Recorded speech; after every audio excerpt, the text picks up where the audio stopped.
You guys have no idea how good it feels to be able to react to a full episode of Moral Orel with you guys and not be constrained to 1 minute. I really hope these videos do well so that I have more incentive to make these rather than just shorts. Oh. I hope that teaches you a lesson, young man. It sure does, Dad.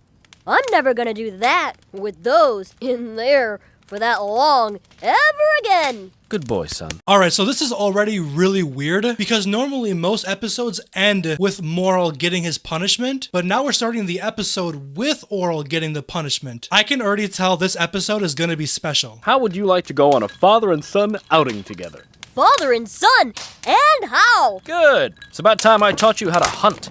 Hunt? Yep. Man has been able to artificially replicate many things that God originally invented. But there's one thing we'll never be quite able to copy, even with all our scientific beakers and advanced laboratory rats. What, Pops? Playing God. Good God, Clay's lessons that he tells Orel, they're just the most egregious shit ever. Well, I don't mind going along and maybe just watching. Nonsense, buddy. We are gonna have a real adventure. But I'm not sure I can kill an animal, Dad. Sure you can. It's easy. As long as you got one of these babies. Wow!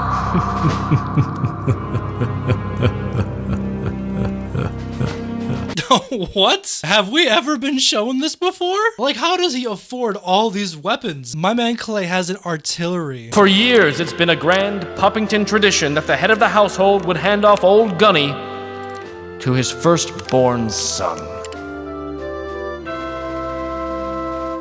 Here, why don't you try this one instead?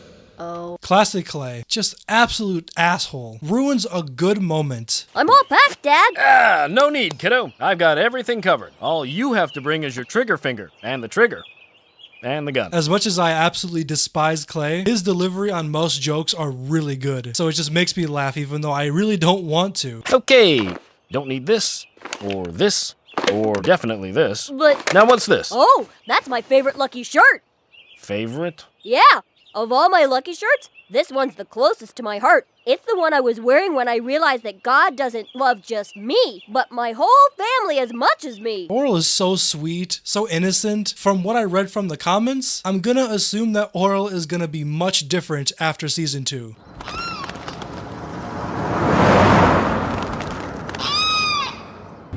Hey, Dad. We return to another wonderfully inspirational repeat of the Link McMissons show. Okay, yeah, this episode's tone is completely different. I'm only 4 minutes into the episode and already everything is completely different. That'll do it. Of course Clay would set up a tent for his alcohol.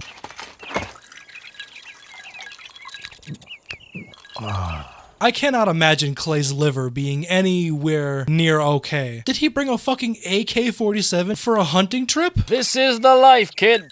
Out in the fresh air, no one telling you what to do or how her day was. Away from the hustle and bustle of nagging. Yeah.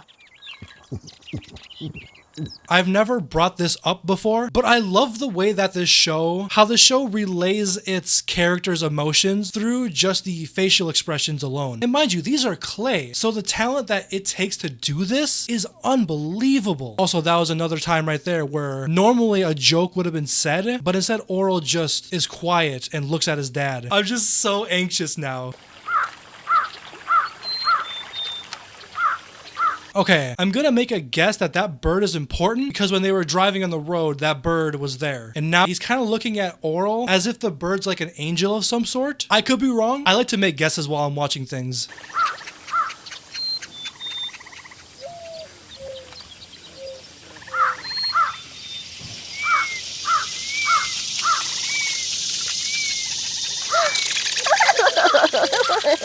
Dude, the sound design right there in that little scene was so great. Seeing Orel struggling to shoot the gun, seeing Clay get all angry, and then having the sounds of the forest get super loud, that genuinely made my spine shiver. Ugh, this show is so good.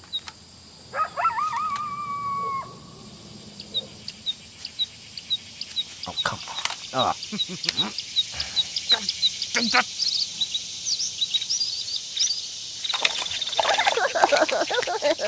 Aww.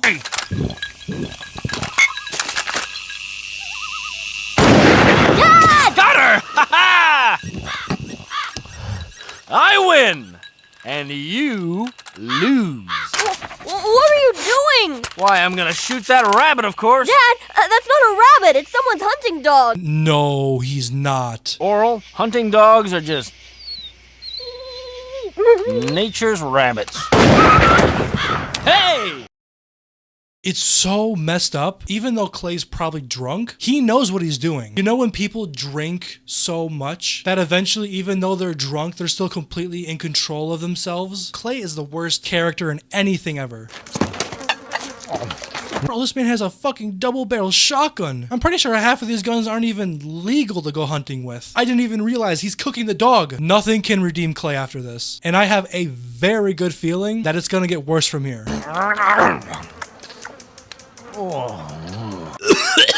Oh, bro. You're not even gonna shave the hair off? Good God. Ugh. Dad, I'm hungry.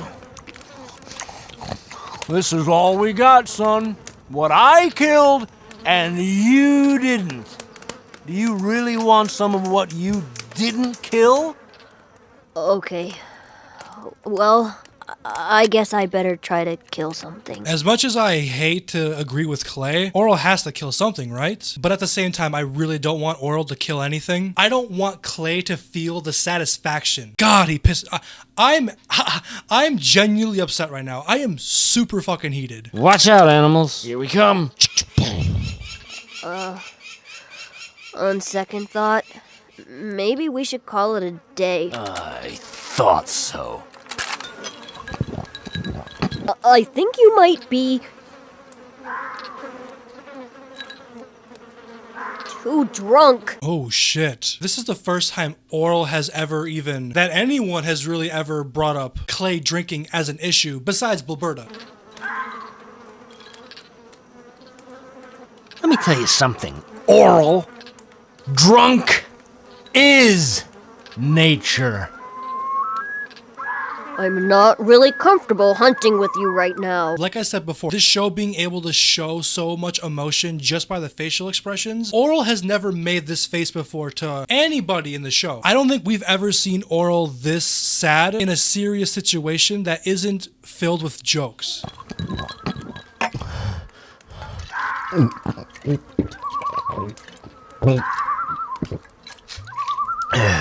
By the way, if you've ever had vodka or any kind of hard liquor, he is chugging that shit out of the bottle. I struggle even putting a shot down. Oh, who am I kidding?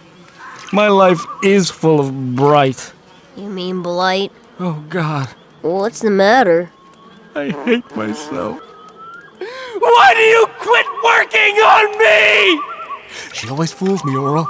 I'll make things better, dear. Drink me. Put me inside you. I'm great. And she chokes me just like every other whore out there. You sit there for the rest of your life with nowhere to go and no one to be.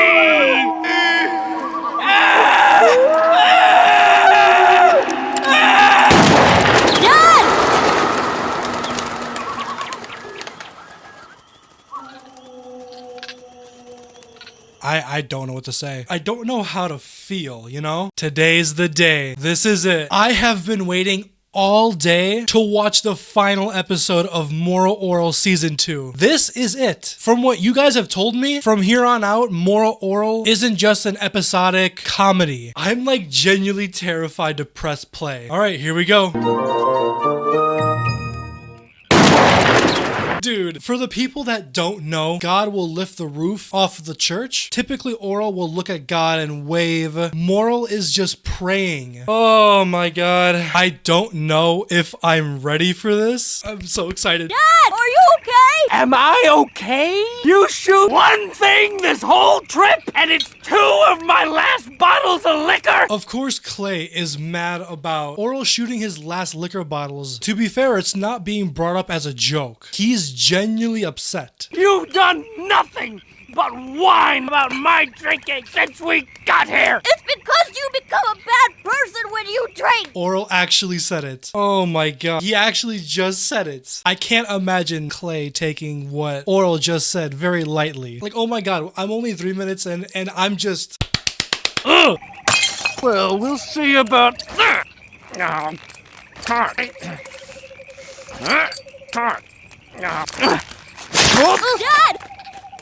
Get away from me! Oh! That's probably one of the most sad things I have ever watched. Clay is struggling to take off his belt to beat Orel, and Orel just stares at his father in just disappointment. Having your own son look at you like that, I'm not gonna lie, that's actually really sad. And of course, the one time Orel tries to help Clay, Clay just pushes him aside. Clay is such a piece of shit, man.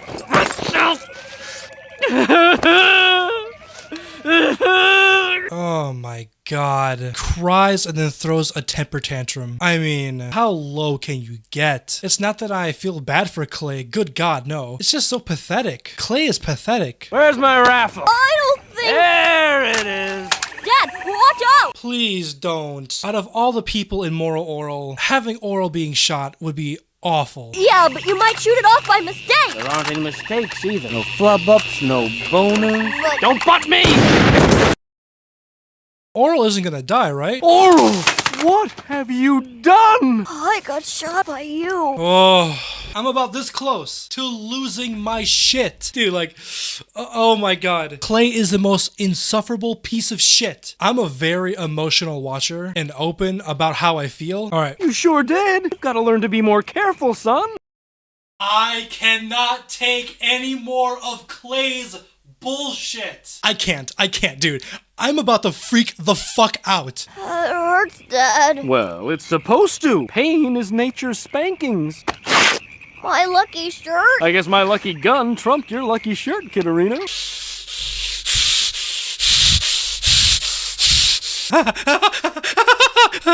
Hello. Okay, this might sting a little.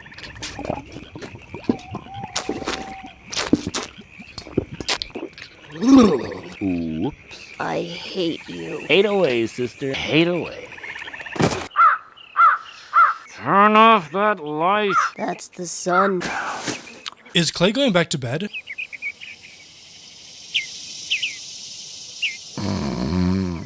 I've lost all energy to give a shit about Clay and his antics. No. Morning. Morning was 13 hours ago. I want to go home, Dad. Why? What happened? You shot me in the leg. Oh, I don't remember that. So that means it's not my fault. Is Blabberta fucking sweeping the grass? Dr. Potter's wheel wants you to eat plenty of fatty food. It'll help your leg clot. Mom, why did you marry Dad? Well, men have to marry women. Otherwise, if men married men and women married women, we'd all give birth to nothing but fairy sexuals. What? I'm laughing, but everything this episode has been played straight and serious. But why did you marry Dad? Well, why not? When he drinks, he changes. He doesn't change, Orel. That's just his true nature coming out. Oh my god. I genuinely feel bad for Orel, Blabberta, Shapey. I'm at a loss for words. I don't know what to say. Nature.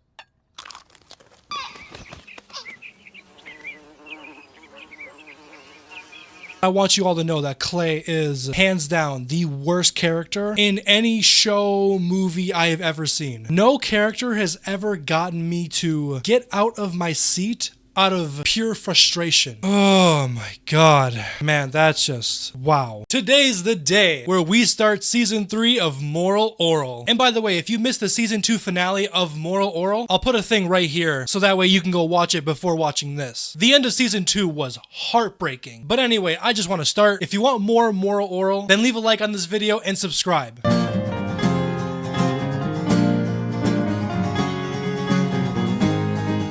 Alright, so the intro once again has changed. This is the intro normally.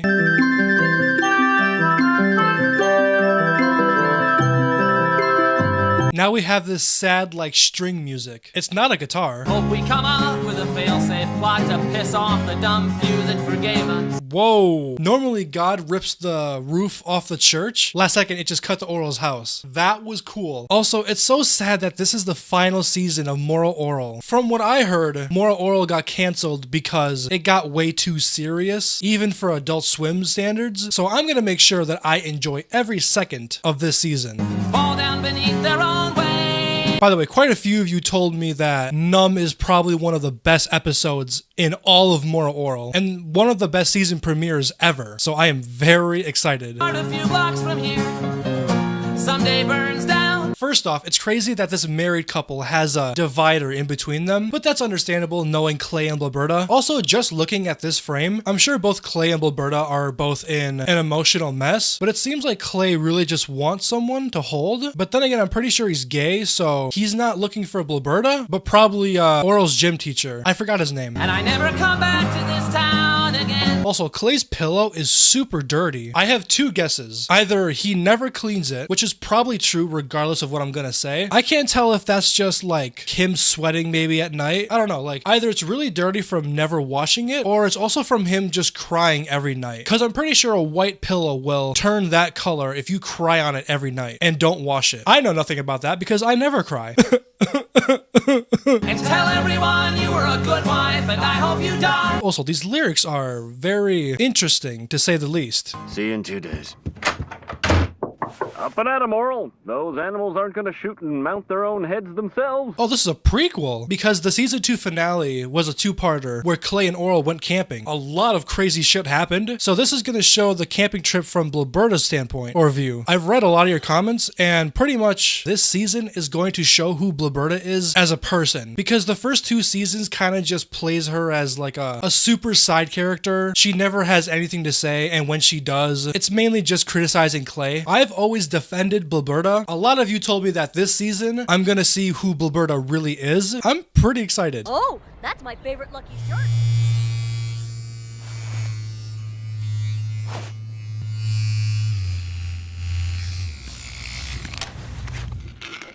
Oh, what? So that's how we're starting, huh? I don't know if I'm allowed to say what she was doing because I don't want to get this video age restricted, but for the kids watching, let's just say she was pleasing herself. Who am I kidding? Most kids these days know all about that kind of stuff. So sorry, I'm just old school. Side note, who is this guy in the painting? That's obviously not Clay. Also, the obvious thing that I should point out is that Blilberta isn't feeling anything, which I'm assuming is corresponding to the episode's name, which is Numb. This episode already has a completely different feeling to it compared to the last 2 seasons. Like, it's been about a minute and a half and not a single joke has been spoken or told. Dildo. Miss Ecstasy electric rolling pin. Are these actual sex toys or are these like power tools that she's using as sex toys? What? I'm so confused. It's like deathly quiet too. Like no background music is playing. It's this kind of stuff that makes me like, it puts me on my toes, you know?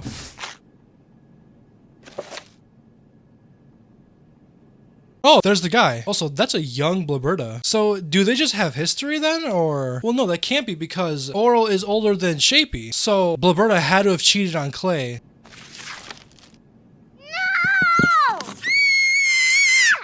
Oh, and if any of you are wondering why the picture of Shapey is different from the Shapey that just popped up, that's not actually Shapey. That's a different family's kid that got switched after like a family party. It wasn't really a family party. It was more just a family moved in, so they had like a get together and their kids were like the exact same. I can't tell if Blilberta and Clay actually know it's not their kid or if they just don't care. The only person that actually acknowledges that it's not actually Shapey is Orel. Cake! Yummy! For fuck's sake. Okay, I guess that just answered my question. No, Blilberta had no idea that it wasn't her actual kid. She's just realizing that now, and that happened like early season 2. Cake! Oh, wait, that other mother, not other mother, sorry, I'm thinking of Caroline now. She's just gonna let Blilberta have her kid as well? Cake, cake. Yummy, yummy.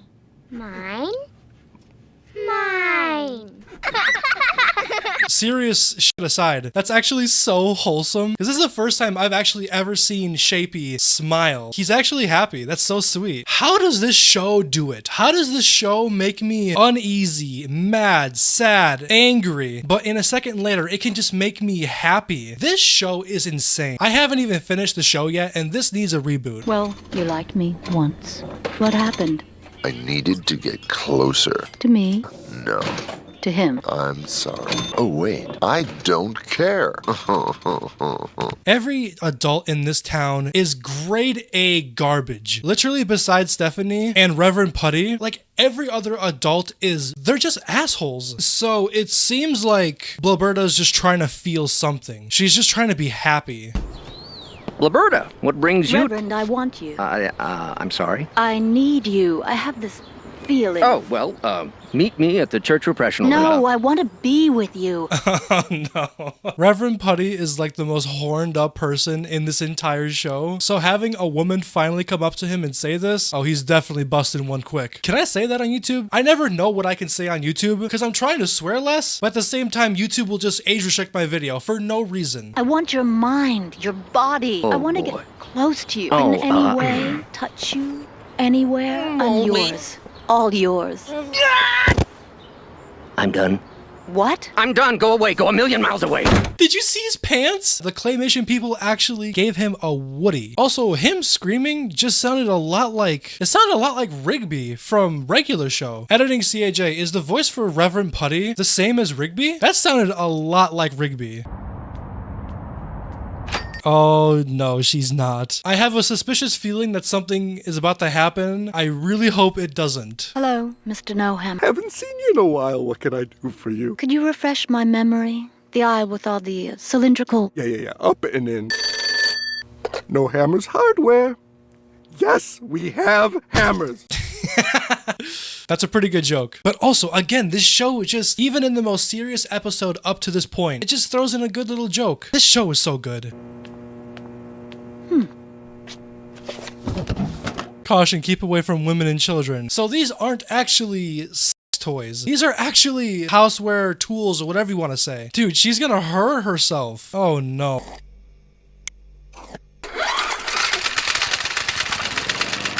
No, please don't. Is this what you guys meant? Is she just soulless? Is she just like never happy? Is that what you guys meant by she's not who I think she is? Guys, I knew she was soulless the first 2 seasons. It's obvious that she does not give any shits in the world.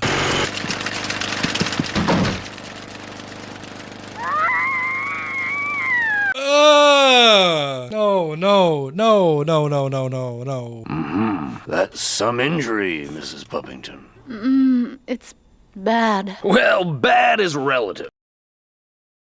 Is this doctor finding pleasure from her mutilating herself? There's no way the show would go that far. Before I accuse this man, let's actually hear what he has to say. I became a doctor because blood and injuries don't affect me the way they do most normal people. The good Lord gave me the gift of not being disgusted by horrible lacerations or avulsions.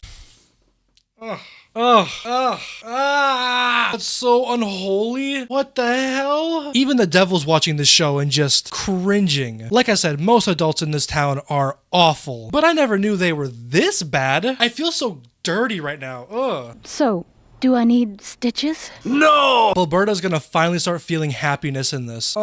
Take 2 pills every 6 hours or whatever. They're just a high-level painkiller that'll simply repress those nagging warning signs you get. Oh no. I don't know if I'm gonna be able to upload this on YouTube. Keep on doing whatever it is you're doing. Don't change your habits in the name of health or any other new agey claptrap.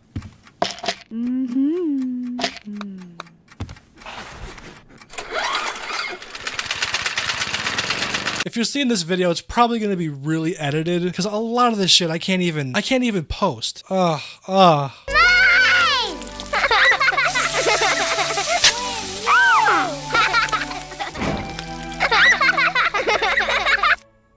This show is messed up.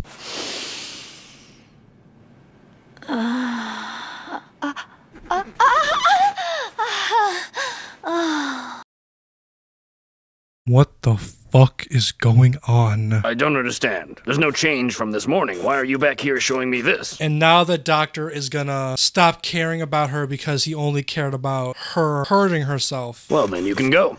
Go? Yeah, sure, fine then. Just pay Nurse Bendy on the way out. You can't even bear to look at me. Excuse me. I need to help my other patients now.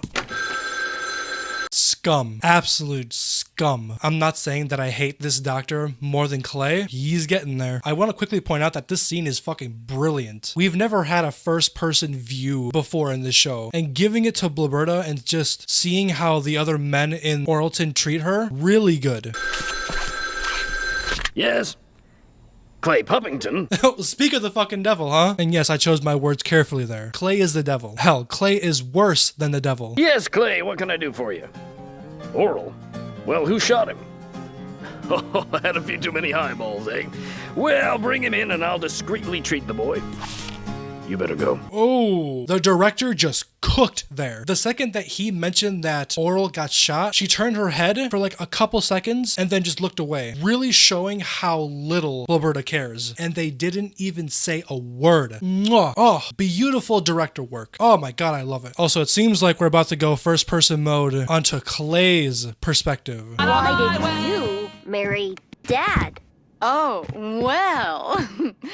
Why not? So now it's taking place at the end of season 2, part 2, Nature. That's just his true nature coming out.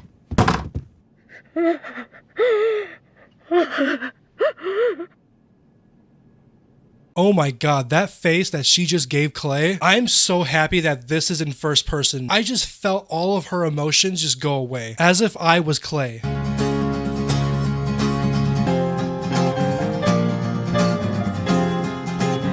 And we end the episode off where we started. This show is just... If the show keeps doing shit like this, my favorite show of all time is BoJack Horseman. BoJack Horseman truly changed the way that I see things in life. Moral Orel is right here. This is probably the best show I've watched in a long time. Early this year, I binged all of Breaking Bad. Breaking Bad was really good. I guess I just never got fully into it. This show is hitting every single key for me. Every single thing I love about a great TV show. This one episode just knocked it out of the park. Unbelievable. What a fantastic way to start season 3. You can tell the directors have a completely different goal this season. Hey, I'm here for it. See, men and ladies, it is time for another episode of Moral Orel. Look, all I'm gonna say is I've never been so emotional watching an episode like I was last video. So if you want to watch that video, then click right here. I'm not gonna lie, I've been super addicted to Moral Orel lately, more than ever. And if you want to see more Moral Orel, all you gotta do is like the video. Let's go.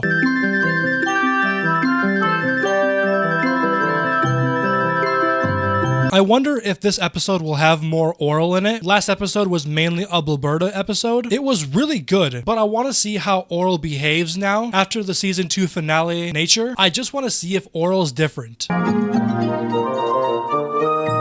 Okay, so the regular cheerful music in the intro is back, and Orel is having fun with God like normal. I really hope they don't revert Orel back to like that regular character, because from what I've read in the comments, apparently season 3 was supposed to be different. It was supposed to be called Moralton, and it wasn't going to be centered around Orel at all. But of course, when your show gets canceled, and it goes from 22 episodes to only 13, you kind of just have to stick with what you have, and go from there.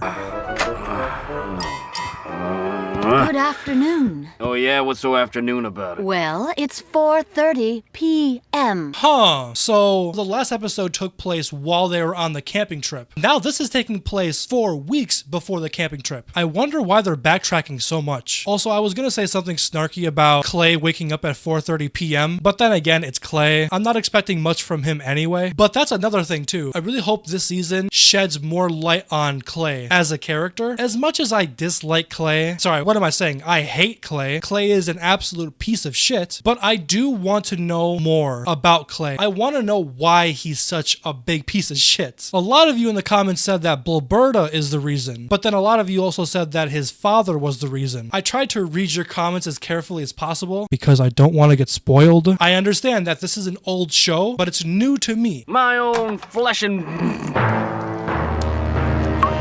blood? Oh, hi, Dad.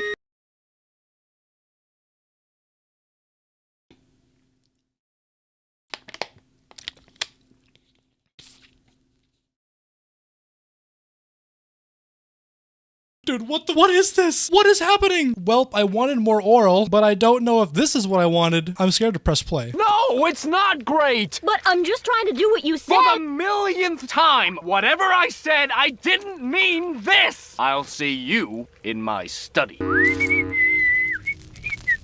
Guys, it's a minute into the episode. What just happened? Also, holy shit, Clay is a smoker. Pull your pants up. Aren't you gonna spank me? I'm gonna have to administer an even harsher punishment this time. I'm going to ground you for 1 entire month. You mean I can't go out and play? Go out and play to your little heart's content. What am I grounded from? Church. Dad! Oh no. I was just gonna say the only punishment that would actually affect Orel would be not going to church. I'm gonna assume that Orel's gonna lose his mind. I'm sorry, I'm still trying to get over what the hell I just saw. I would love to make that my thumbnail too, but I don't think I can. I'm trying to forget what I just saw. Dad, you have to reconsider. I'll stop trying to do anything right from now on. You can go now. Checkmate. Clay, are you ready? You Betty Bet Bet, and away we go! Orel's already losing his mind. I feel extra righteous today. And you look beautiful, honey. Why, thank you. Also, why did Clay and Bilberta wink at the camera? There's no way Clay actually was calling Bilberta beautiful, and Bilberta was being way too nice to Clay. I'm assuming those winks were for us, the audience? What are you dressed up for? Got a big date or something? I thought maybe you'd have a change of heart. Orel, change is only for hippies and underwear. I guess I can just stay at home and pray. Going to church gives us that special little kick when it comes to being saved. Can't get on God's good side without church. I just want to mention how good the animations look. Compare this from season 1. All the characters' movements just look so much more fleshed out. No shit. Over time, the quality is gonna get better. For example, my first reaction video compared to this one, I feel like the quality has gotten better. It just shows that the creators of this show actually did care about what they were making, which makes me even madder knowing that this show got canceled and that this is the final season. I can do this. Baby steps. Orel is having withdrawals, dude, and it's only day 1. Also, there was an episode where Orel literally smoked crack. So Orel having withdrawals isn't anything new. At least he's not beating the shit out of the entire town.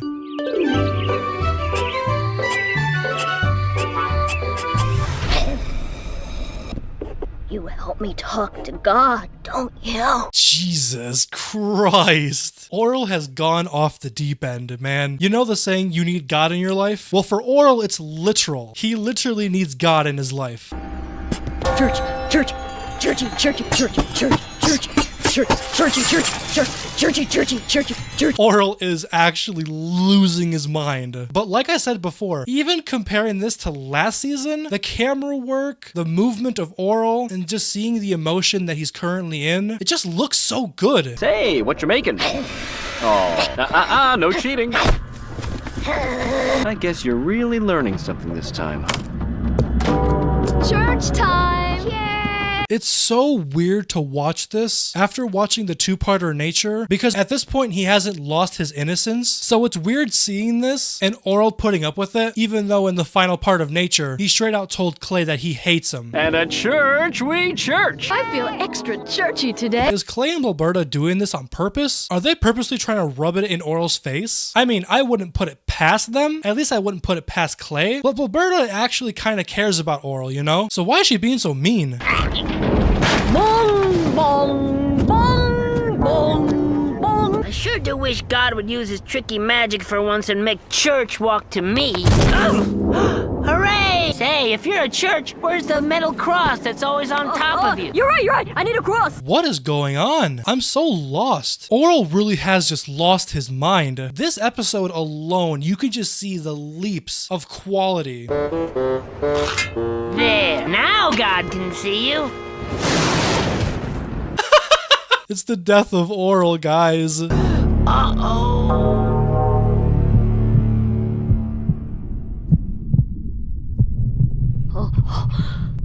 Whoa. That sound design and the imagery, that was a really cool transition. With like the clouded blood filling the screen. This is sick. I think I'm dead.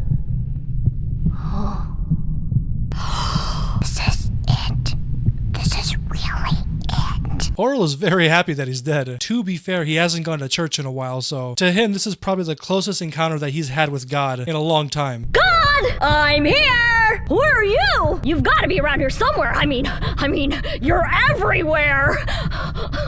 I'm getting a super uneasy feeling right now. The heartbeat pumping constantly. What if Orel didn't go to heaven? What if he's going to hell? I'm sorry I wasn't in church.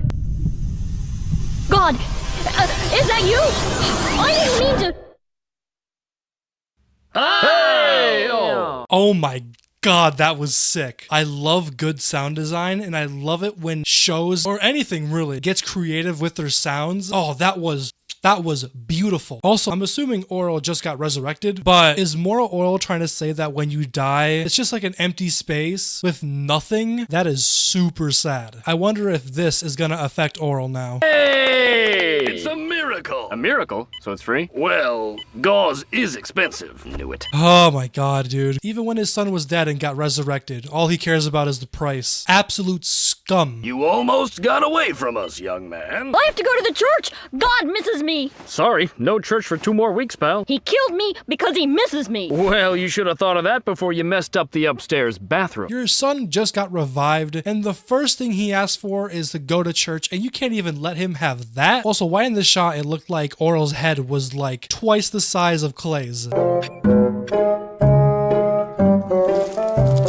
No, please don't tell me Orel's gonna do what I think he's gonna do. That was easy.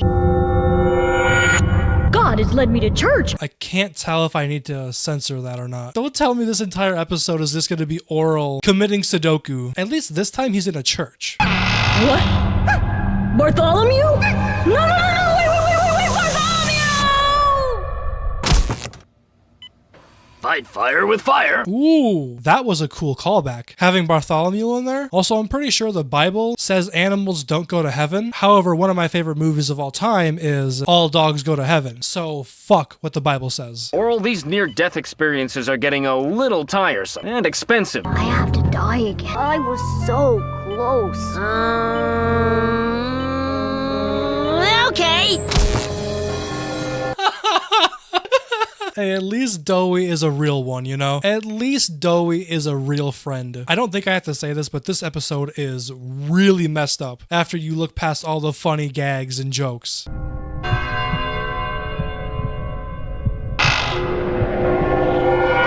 Whoa! That was a really cool sequence. I'm a sucker for stop motion and claymation. That was really cool. And it was so well done, too.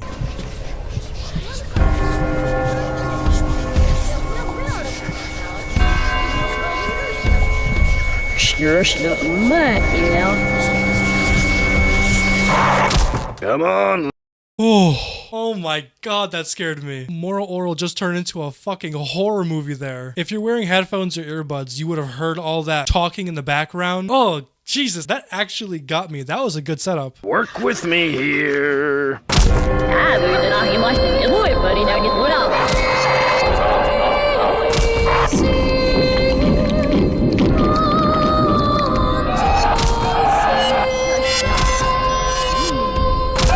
You think God can't see into the future? So much just happened. Hold on. First off, the music that was just playing, beautiful. We just went through all of season 1 and 2 in a split second. But holy shit, we just saw what's gonna happen. Because again, this is like 4 weeks before the camping trip. Is God talking to Orel and showing him what's gonna happen? Look, I don't know what's going on. All I know is what just happened, what we just saw, that right there was one of the coolest scenes in a show I have ever seen. In terms of sound design, the visuals, everything.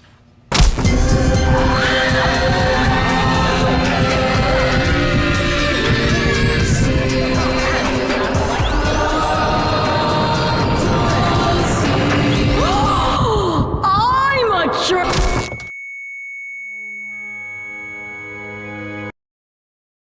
There's no way this show would kill Orel. Also, I don't know what that just was. I have no idea what the hell is going on. All I know is I just went through an acid trip with God and Orel. Well, at least his eyes are alive. Orel! Did you see God? What did you learn? I learned all about heaven. It's not at all like we thought it was. Of course it's fuzzy. Oh, wait. No, I remember. That's because what Orel saw was fuzzy clouds and fuzzy angels. Oh, okay. Okay, so Orel just saw what heaven, or at least what the afterlife is. He just saw what it really was. His entire life just flashed before his eyes. Oh, this is so good. Of course, Clay is gonna tell Orel to keep it to himself, though. Everything that just happened in this entire episode was absolute brilliance in terms of visuals and sound. Well, then let me help you remember. In my study. Come on, gulp for me, son. Attaboy! Ooh, so we finally are starting to see a little bit of what we saw in nature. Orel starting to see his father, how he really is. I'm not gonna lie, this episode is amazing.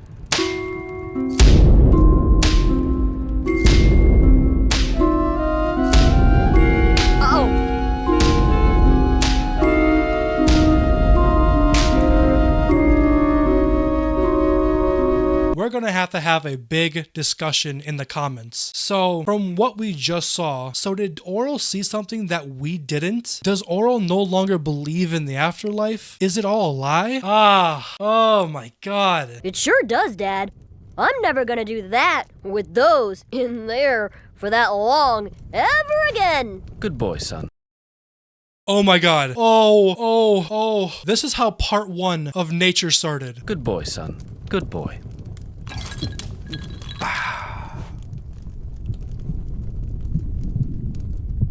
Orel, how would you like to go on a father and son outing together? Father and son? And how?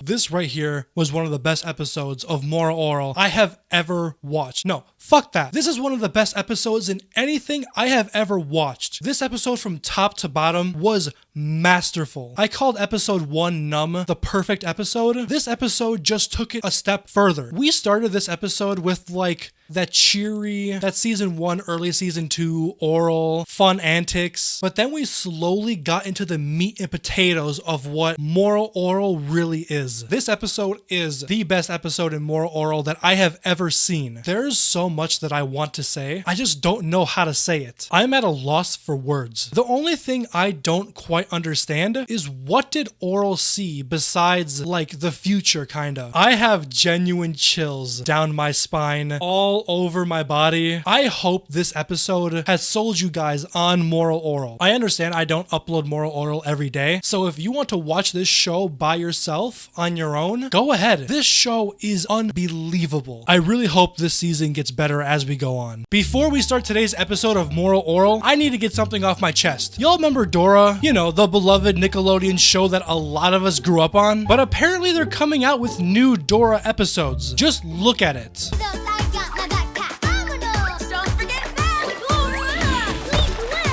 Holy Jesus. What is that? What the f is that? Dude, it just looks awful. First off, why would they even make it 3D to begin with? But not only that, why is the 3D, why does it look so cheaply made? All right, look, to be fair, it's not that big of a deal, but it just upsets me, you know? Look, call me a boomer all you want. I understand I'm getting old, but when I saw this, I was irate.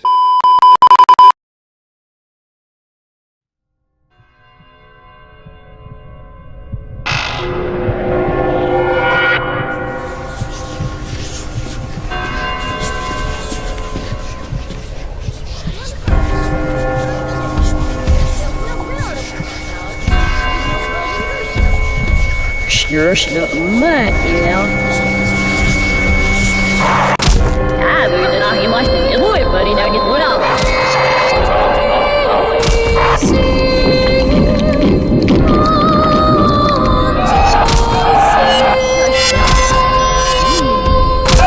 You think God can't see into the future?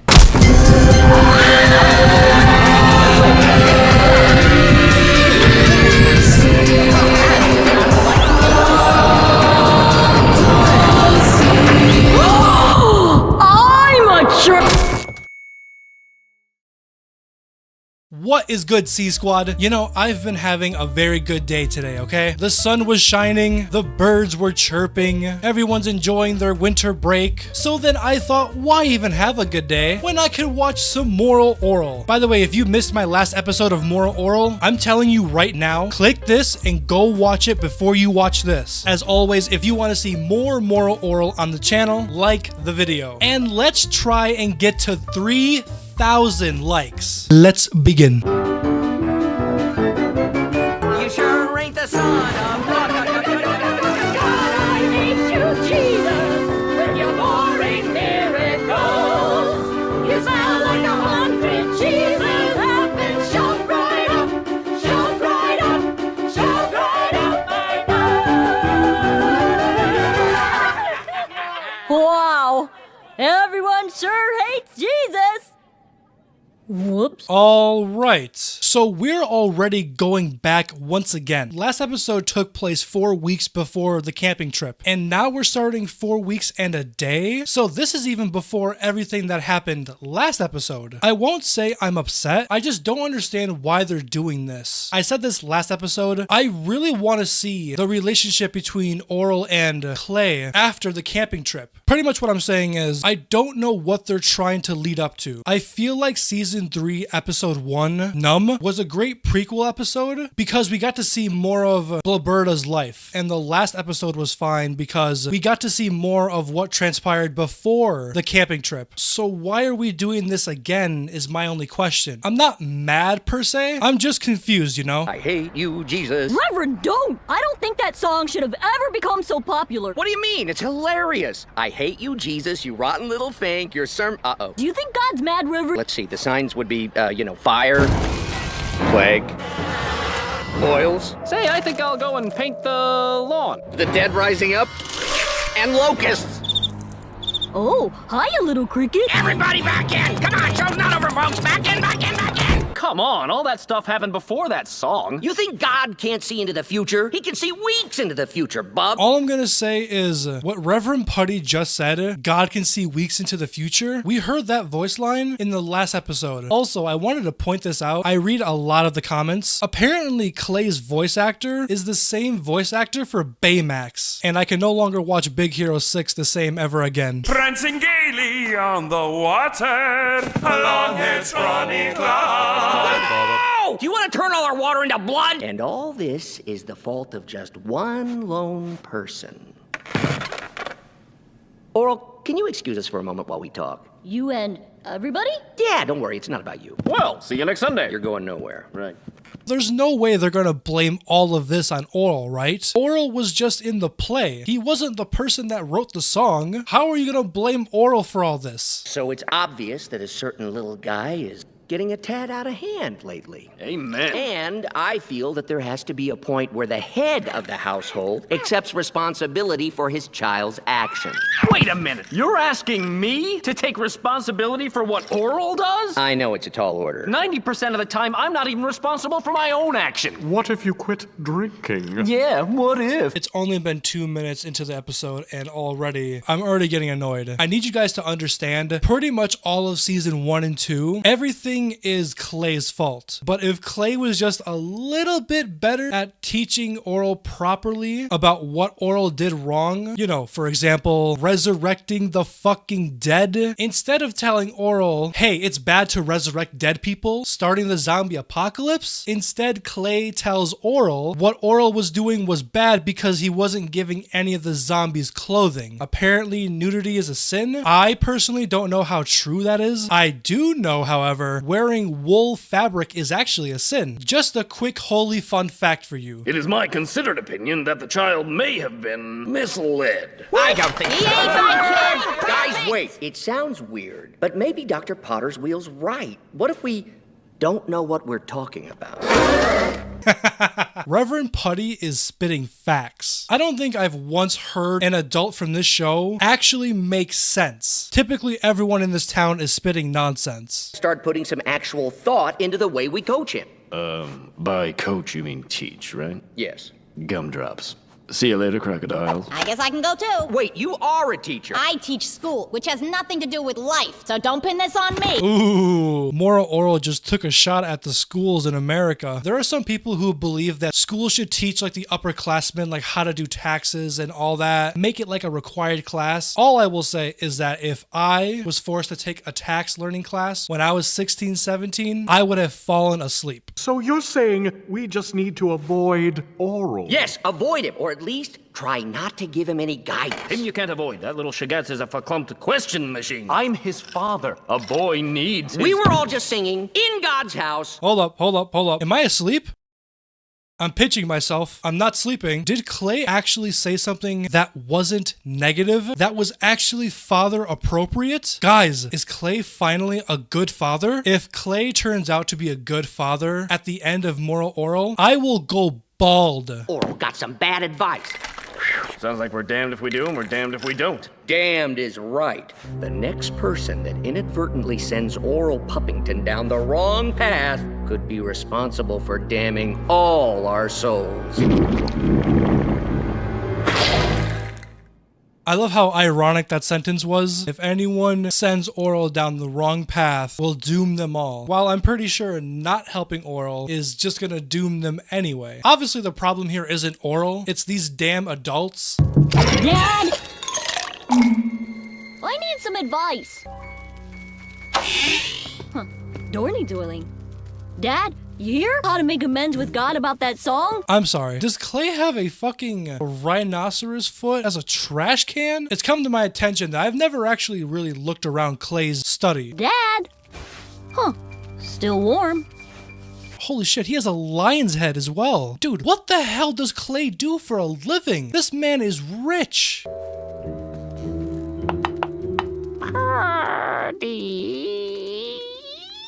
Say. Why did Clay just oil the hinge? Why not just let the door squeal itself? Also, Clay has a stuffed owl, and I didn't even mention the door. Clay is living the life. Too bad Clay is a piece of shit. Of course! Reverend Putty! Thanks, Mr. Creaky. You're welcome. We good? Reverend Putty?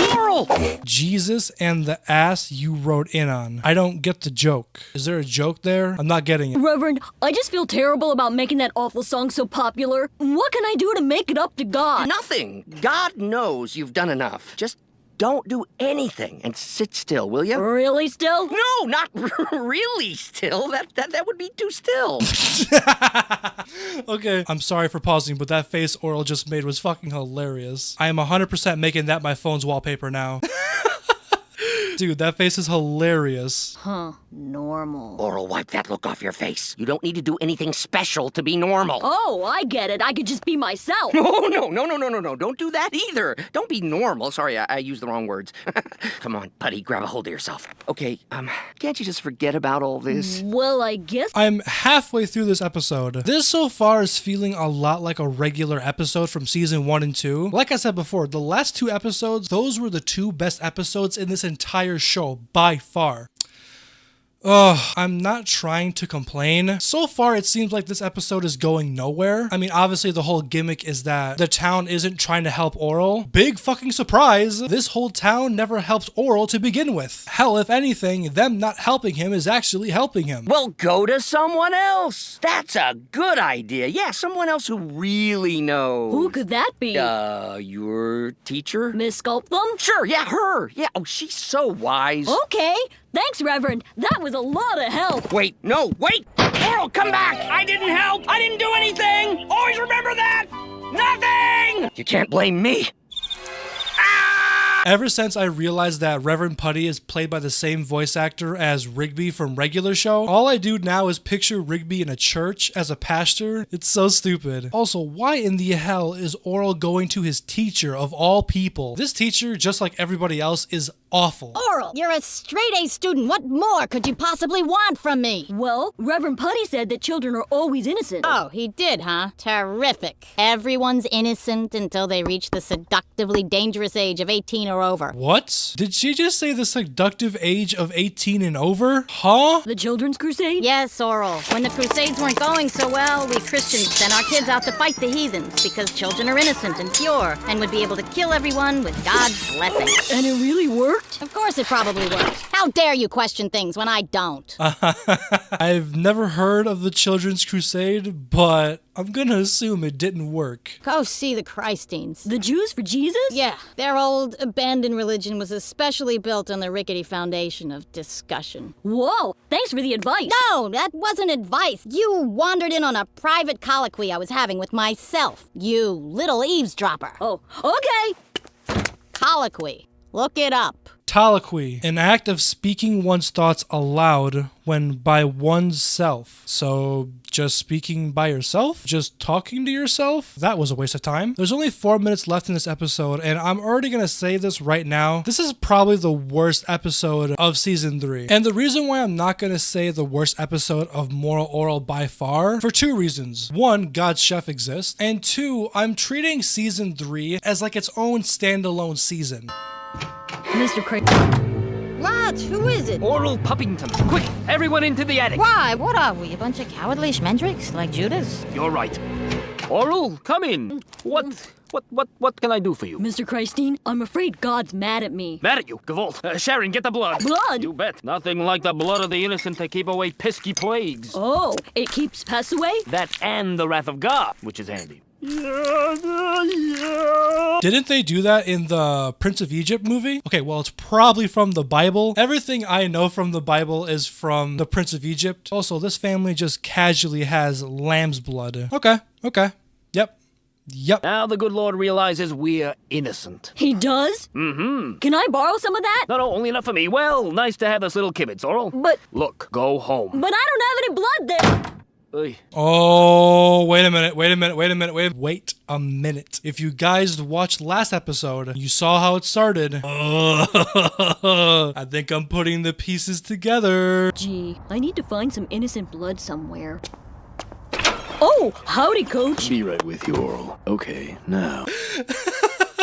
Honestly, nothing funny really happened. I just love the fact that Clay was there. By the way, if you didn't know, Clay is gay, and Clay is in love with this guy, who is Orel's gym teacher. Look, I'm laughing because I'm imagining they're about to go out and have some fun. Maybe I can ask you something. You can flap your gums until it's drained. What's drained? Oh, that! I don't know if I should be laughing at the fact that Orel just took a long look at this man's Johnson. Now that I'm thinking of Johnsons, I keep forgetting that Orel canonically has a pierced willy. So messed up. Go on. And then Mr. Christine said that you could be extra innocent in the eyes of God if you slather the blood of the innocent on your front stoop. Well, that seems like a waste of virgin blood. Jesus Christ, how big is this man's bladder? The man's pissing out a hose. Well, if you bathe in virgin blood instead of painting your house with it, you stay young. You do? Of course. You need to read more gothic erotica. Okay. Wow. Now all I have to do is find myself some virgin kids. Oh no, it's happening. It's happening. Oh no. This is about to be very, very, very, very, very, very bad. Also, to be completely honest, this guy, in all fairness, he's not that bad of a person. Like, he's not objectively bad. He has traits that make you not like him, but it's not like he shoots his own son. You get rid of the kid? Now, let's celebrate. Take off your shoe and we'll toast with champagne. But how was he? What'd he say? Is everything all right? Oh, God. Relax. Oh my God, is Clay actually worried about Orel? Is Clay actually becoming a good father? Oh, please, I don't want to go bald. I like my hair. Hey, Dad. I just wanted to make sure I'm getting this right. You listen to your elderlies? Yeah. Well, you're doing everything right. Okay, that's that. we better get started. It's happening, it's happening, it's happening. Oh no. Good afternoon. If you guys saw last episode, you guys know what's coming up. What kind of an example is that for your son? Don't worry about Orel, he's fine. Ship off the old block. My own flesh and blood. Oh, hi, Dad. Pretty great, huh?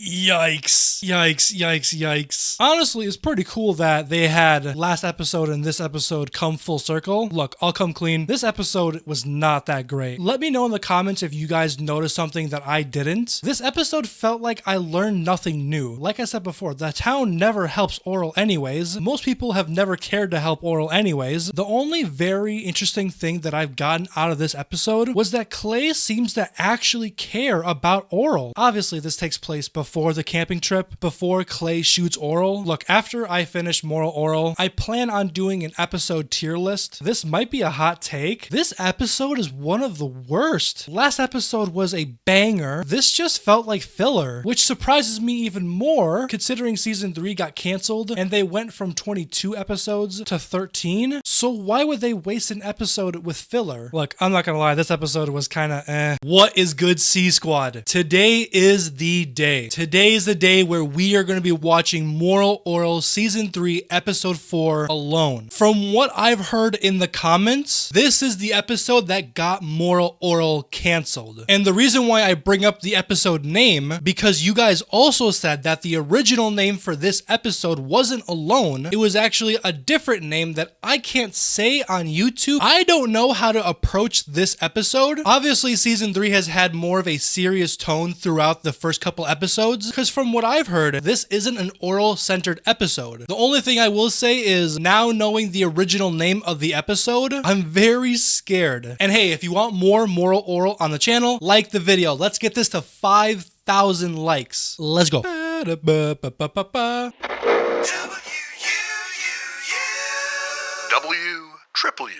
Okay, it's 8:30 on this Good Friday, and coming up, we have a special edition of Reverend Buddy's sermon. But first, a fluff piece.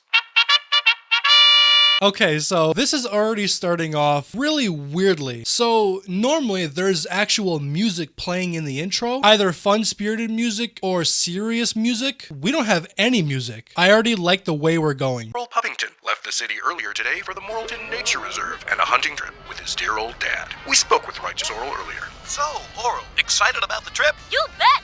I've been practicing shooting and everything. Yeah, we noticed. So, you think this town's just gonna fall apart without you for 2 days? Well...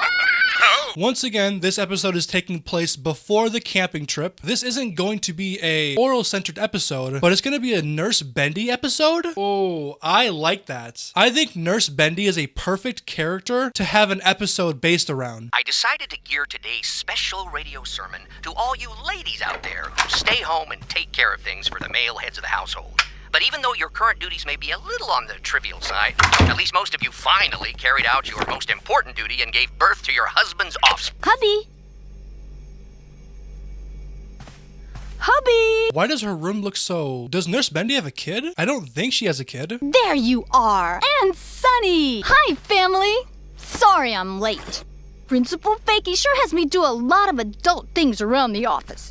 Even today when there's no school or anything. I have a surprise for you.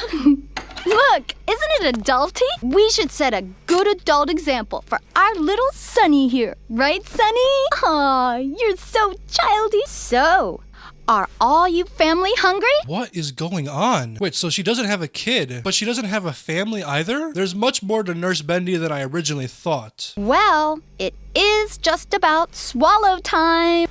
How about food cakes with a side order of eat stew, and then we can wash it all away with some liquid wet drinks. She's talking very kiddish. You know what I mean? Even though she's an adult, she's talking like a child. Huh. Also, the eerie background with no sound at all. I like that. This is gonna be tummy for our yummies. Oh, firstly, we must all pray for grace. I'm so confused. We know Nurse Bendy as the character who gets taken advantage of sexually. So when she comes home, she has a pretend family because she doesn't have a real one. I wonder if she's never got to mentally mature because of the way that she's been treated. Bless this mess of delicious food, and thank you kindly for keeping our joyous family together under this one love-filled roof.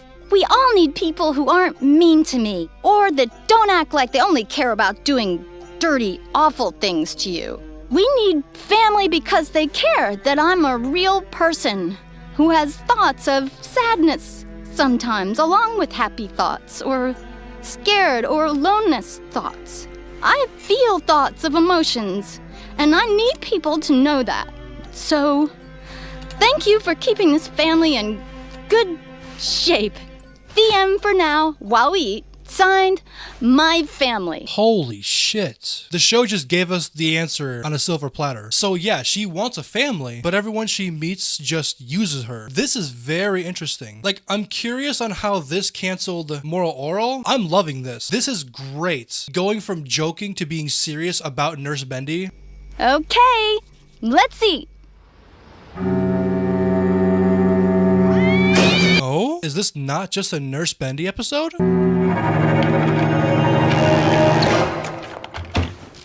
Oh, so it's not just Nurse Bendy. This episode is showing us the backgrounds of all these characters. So far, it just seems like women. I'm actually very intrigued learning more about the teacher because all we know her as is kind of just like every other person in Moralton. They just care about themselves.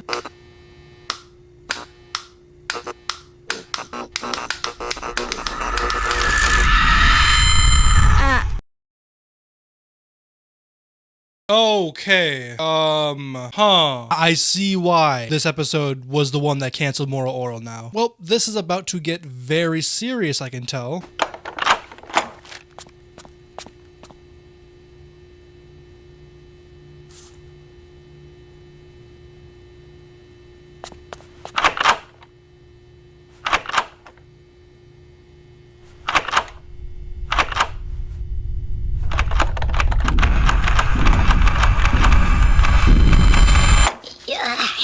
What is going on? I'm genuinely confused.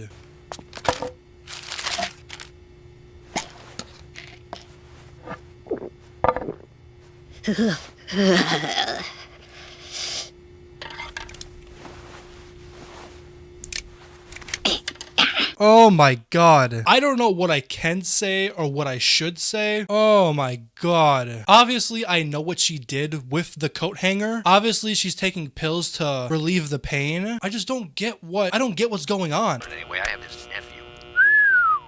Forget him. That moron isn't doing anyone a favor. But most kids are little versions of us. It's amazing. You can actually see us in them.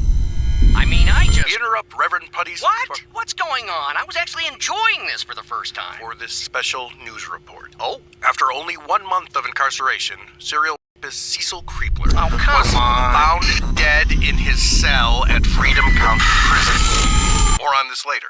And now back to Reverend Putty's sermon. Oh my fucking god. I'm gonna go off on a limb here and say she was forced into sexual intercourse by the ice cream guy, Mr. Creepler, the one that tried to do things with Doughy. Oh my god. Please don't fucking tell me she had a kid with that guy. Oh my god, please don't tell me he impregnated her. Oh my god. Yeah, I got it, thanks. Do you know what babies mean to God? That's right. Now we're going to this person? She's the lady that likes eggs, right? Sorry, we haven't seen her in an episode in a very long time.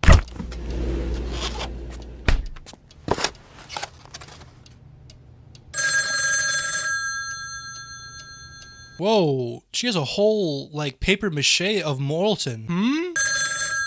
I'm not home yet, Mother. I told you. 9 p.m. No sooner.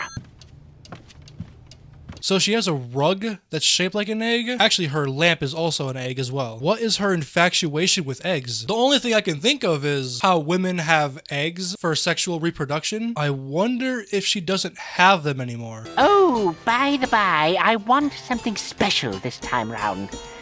Are you sitting? Fertilized. That's right. fertilized eggs teeming with inner life. Quit gagging, man, and listen to me! I'll reward you thoroughly. Yes, I'll finally at long last allow you to gaze upon my cursed virtue. Heathen. Quite dry. Yes, dry as a hen's.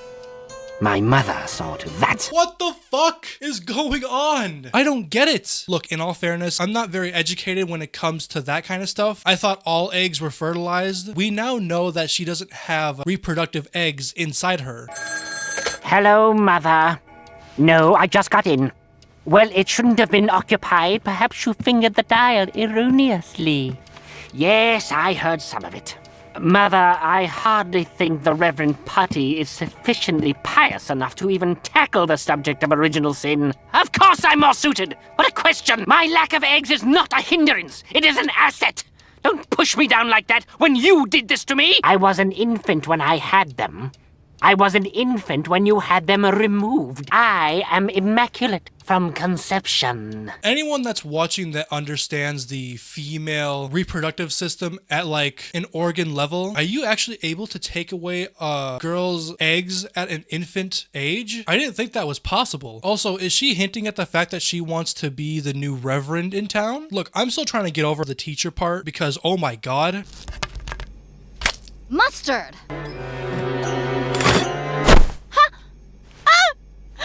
No! Not you! No! Not like everyone! Not you! Not with you! You're different! I just realized that Nurse Bendy has more kid-like curtains on her windows. I didn't even notice that before. Elementary school teacher Agnes Sculptum, described as a generally disinterested human being by her students, doggedly stalked the perpetrator for several weeks, heroically sacrificing her virginity along with her naturally blonde hair in order to finally apprehend the violent, brunette-chasing Romeo. When asked how she came to catch this perverted ragamuffin, Sculptum simply stated, "I left my doors unlocked." Apparently to the glum, frumpy teacher, that action alone was far more harrowing than the actual act of savage, non-consensual sex. Reverend, back to you! You're kidding. Nope, back to you. Oh my god. I've never thought about when a person gets sexually taken advantage of forcefully. I never thought about the idea of said victim finding pleasure in it. Is that a real thing? Dude, what the fuck, man? So the teacher found pleasure in getting forced into sexual intercourse because it was her first time and now she can't get over it? And she feels bad about it too. Is that real? I don't know what to say. Oh, I mean, yeah, this episode's the one. I can see why this episode canceled Moral Orel. I don't in particular feel bad for the old lady. It's terrible that she got her eggs taken away from her at a young age and she never had a choice to have kids. But Nurse Bendy and the teacher, oh my God. What is good, C Squad? Today we're watching more Moral Orel. And if you didn't see the last episode, then click right here. And let's try and get this video to 5,000 likes. And before we start, I just wanted to say thank you guys very much for all of the support that this channel has been receiving. I don't want to waste too much time. I just wanted to say thank you. Let's begin.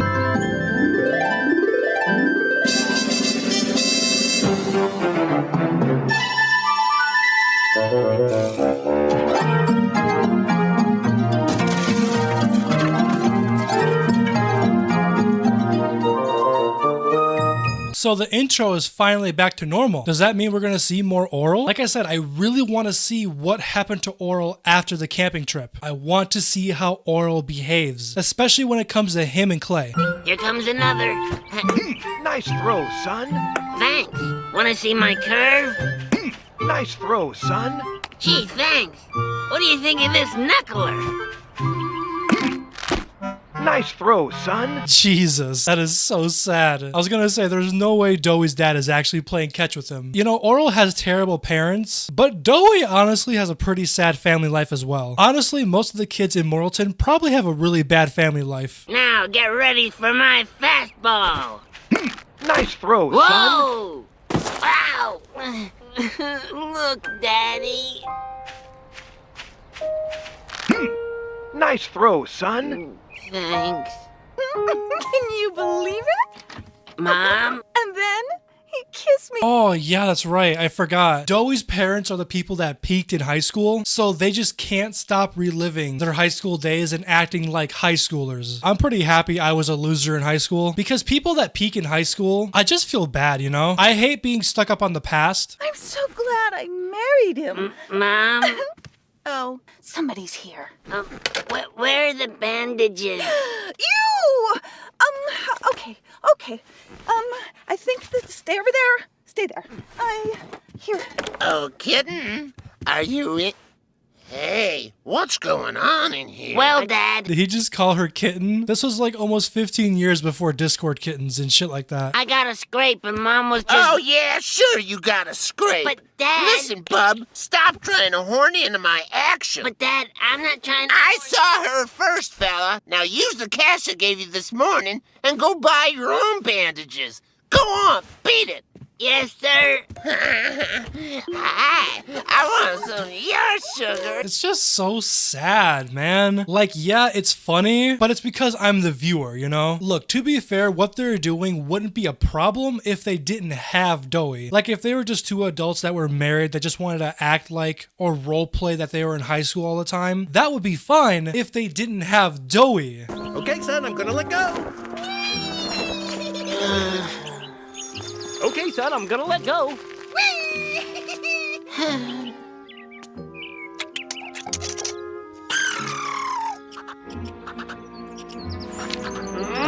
Dumb bonding father and son squirrels! Oops, sorry. Don't do that. Don't be mean to the squirrels. How come I don't feel very sorry? Oh well. Yikes! Oh, poor Doey. Such a doofus. Also, did someone just shoot a fucking gun at him?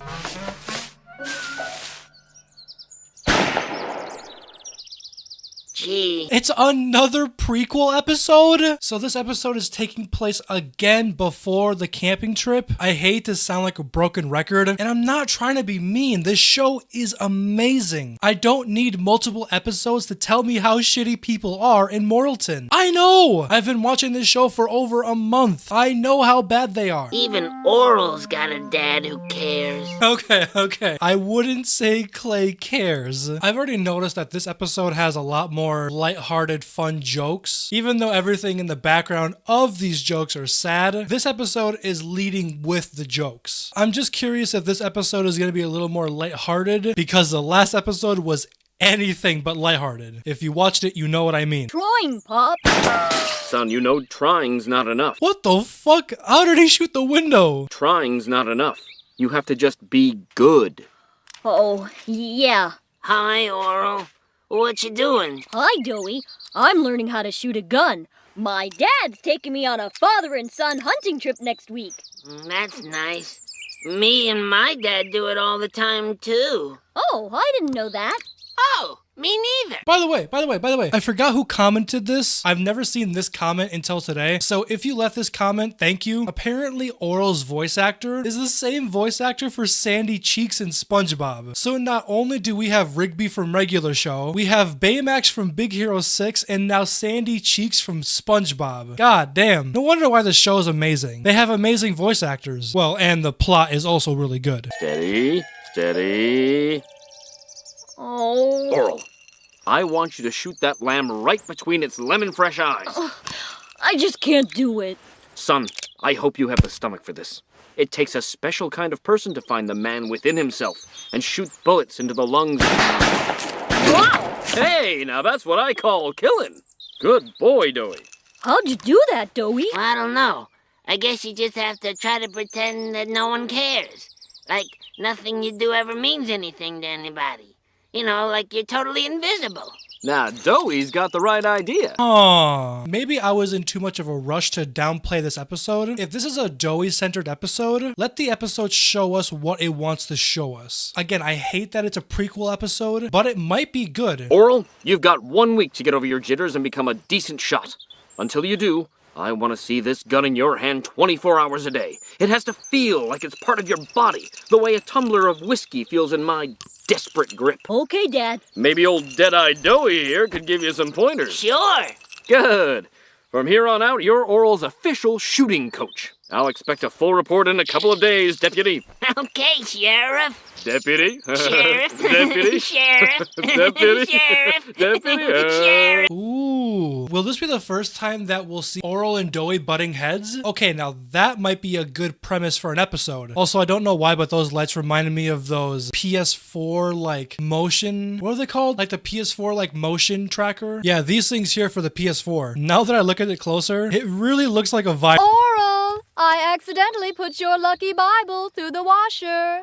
And then the dryer. Oh! Oh, how messy. Sorry, Mom. Orel, if this keeps up, I'm gonna end up taking Deputy Doey on the trip instead of you. Oh!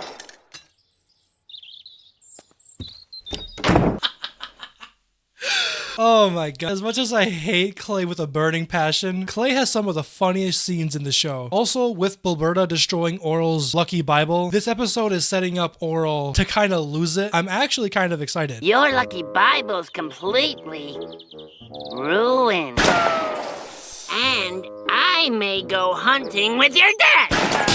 God damn, it shows like a quick frame of Orel just losing his mind. I swear this show has some of the best freeze frames. And it just makes me feel sad for all the less fortunate ants who are not brought up in righteous Christian ant farms like this one.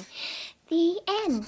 Very good, Marionette. God, oh, dude, it hurts. It hurts so freaking much. Again, if you didn't see the last episode, please go watch it, because if you did, just looking at the teacher now, it's just, oh, my soul is in pain. Orel, you're next. What did you bring to show us and tell us today? Whoa, this is a Smith & Motherfucker brought a gun.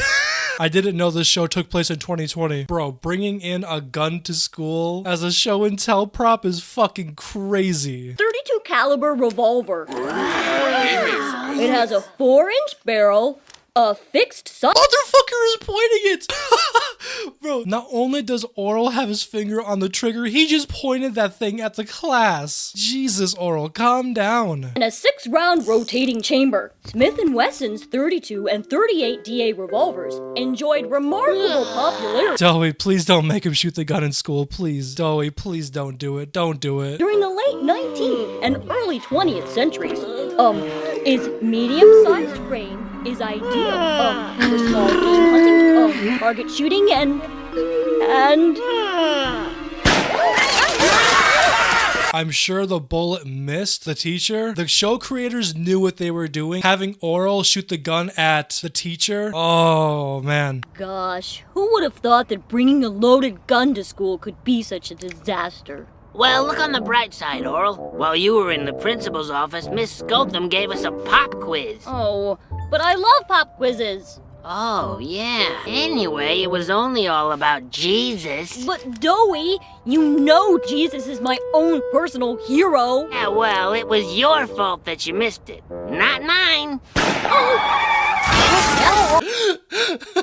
Orel, look at this bill. I already did. Can you leave Doey and me alone, please? Yes, sir. Doey, this hunting trip isn't looking very good right now. He's going to have quite a breakthrough. I can't see it happening, Clay. That boy's a piece of work. He's got a real itchy trigger finger. I see. Well, I guess I better be heading home.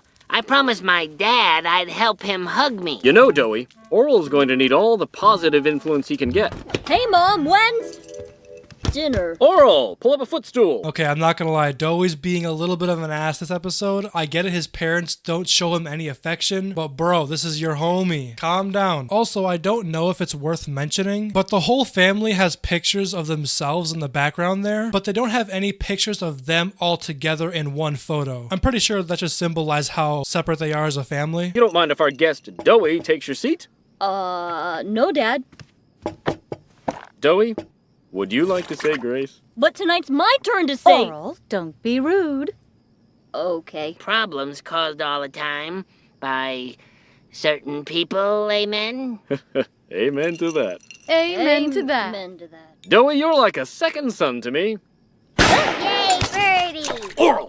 Oh shit, that actually scared me. I didn't think Orel still had the gun in his hand.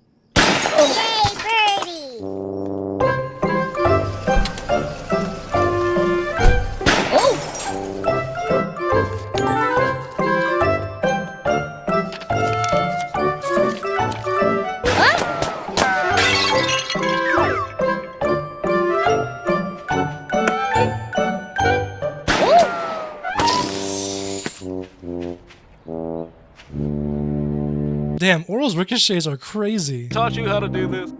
You just hold it like this, lift it gently to your lips, and ever so slightly,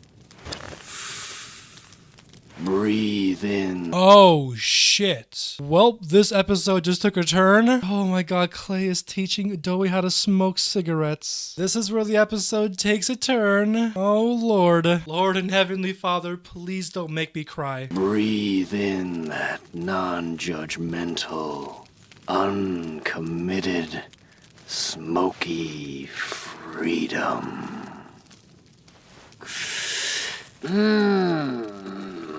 Creamy. I don't know why it was funny hearing him say creamy. Also, from somebody who used to smoke, the first time I ever smoked anything, I was hacking up a lung. Thankfully, I stopped smoking back in March of 2023. Let me tell you, that is probably the best decision I have ever made in my life. What's the use? Nothing matters. Anyway, I know I certainly don't matter. Boy, I feel just like I'm invisible. Hey, nice shot, kiddo. Looks like you're finally getting the hang of this. Yeah, looks like. Hey, Orel, your mom accidentally baked all your Bible figurines. Looks like they're ruined. Interesting. What? But... Here you go, Dad. You better hang on to this until the hunting trip. No, I think it belongs in the hands of a marksman. Like you, son. Get fucked. Hey, Sheriff. You want me to stay here and make sure Orel doesn't goof anything up? Or maybe you can take me on the hunting trip with you, Sheriff? Oh, Doey. That was just a ploy to get Orel to shoot better. Why, you could be Lee Harvey Oswald, and I still wouldn't bring you on that trip with me. Oh. Yes, once again, Clay is a piece of shit for using another kid. This time it wasn't even a kid that was his.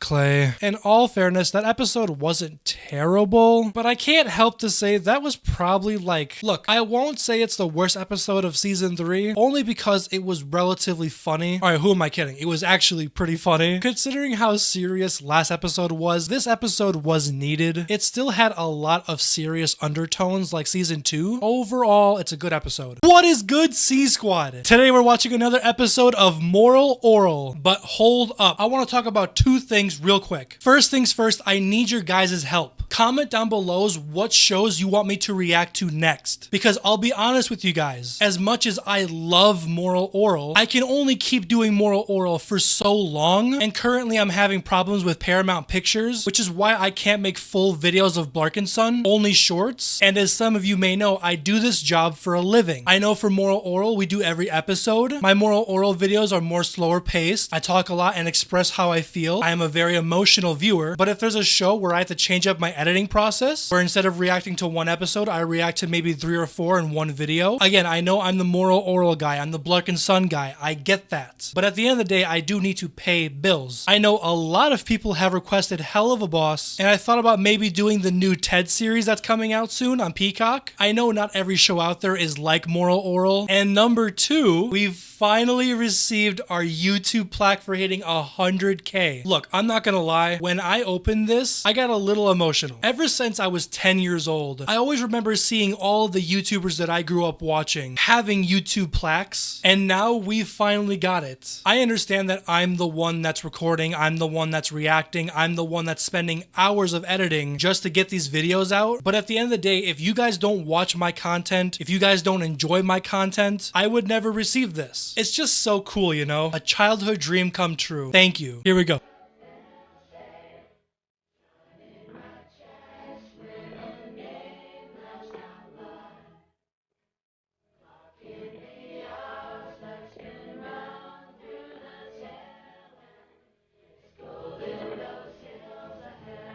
Can you guys like hear that? I hear a very quiet kid choir singing. I have no idea what song they're singing either. Also, it seems like we're not going to be focusing on Orel so far, simply because I don't see Orel's house, and Orel isn't in the intro, so we might be getting a better look at somebody else's life, which from your comments, season 3 isn't centered around Orel, it's centered around everybody else that lives in Morrilton. Hi, Dad. What are you doing? Nothing again?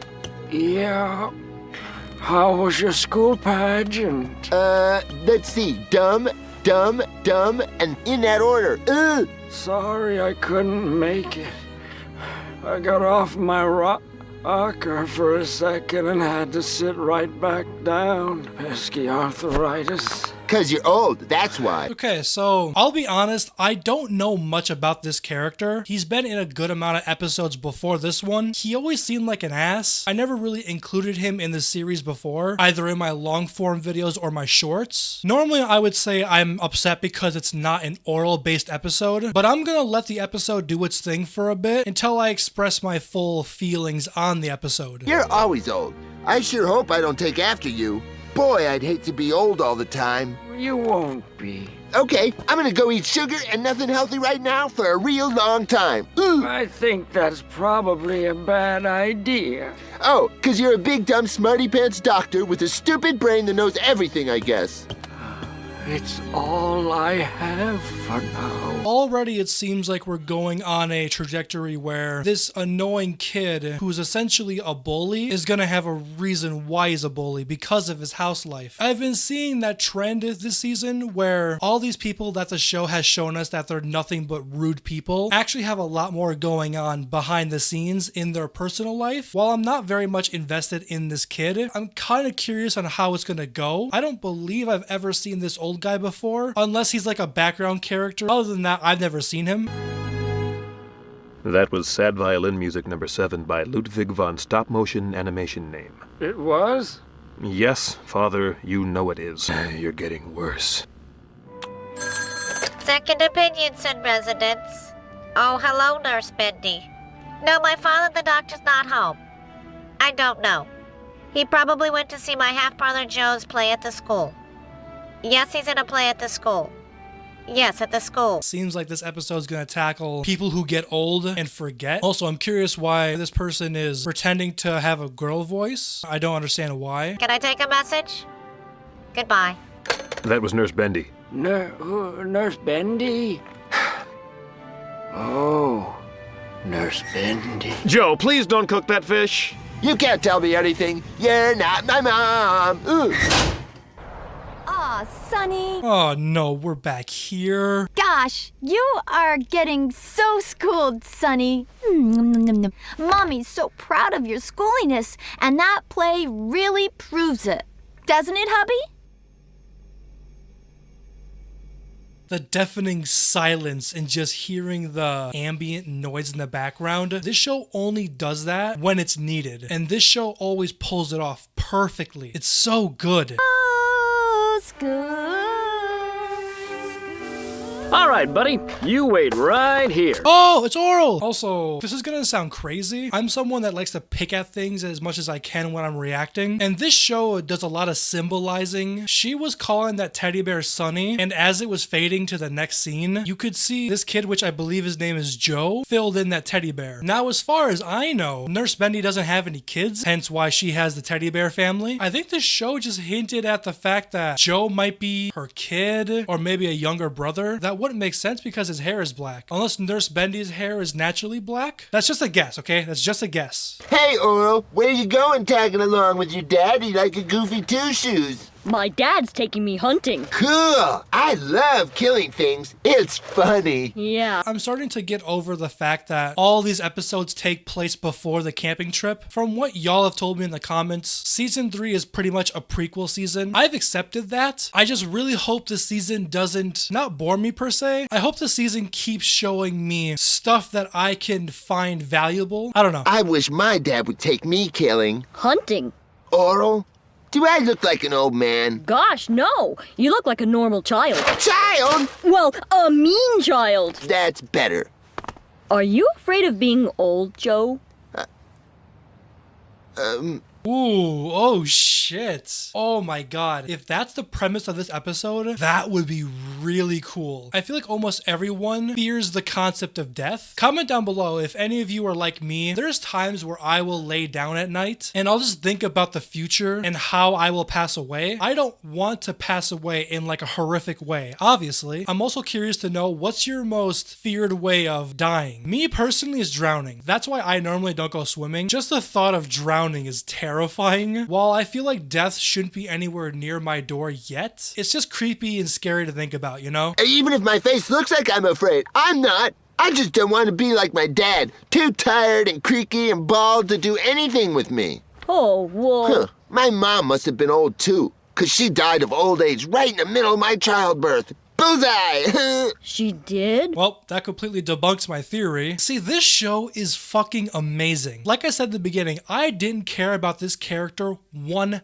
bit. But already, just with one conversation with Orel, I'm already invested in this character. It's so good. Oh, poor Joe. Hi, Uncle Danielle. Oh, hey. My man has a picture of Clay on his desk at school just so he can fantasize about Clay. My man needs to calm down. Look, kid, I don't have nothing but time. Why don't you cry to your mommy about all this? Because my mom's dead and dumb. Well, you're half right. Here, just go look her up. She's in the book. The Bible? The phone book. Maybe I'm not wrong. Maybe his mother is alive and he just doesn't know. Imagine if I actually call it. I would be an actual genius. Joe, get those filthy shoes off the couch. You're not my mom. What do you want for dinner?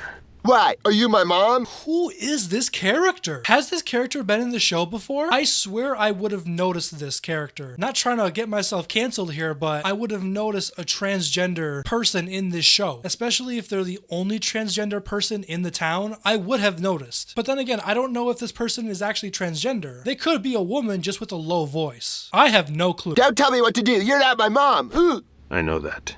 I'm no one's mom. 'Cause you're ugly. No. Because I'm barren.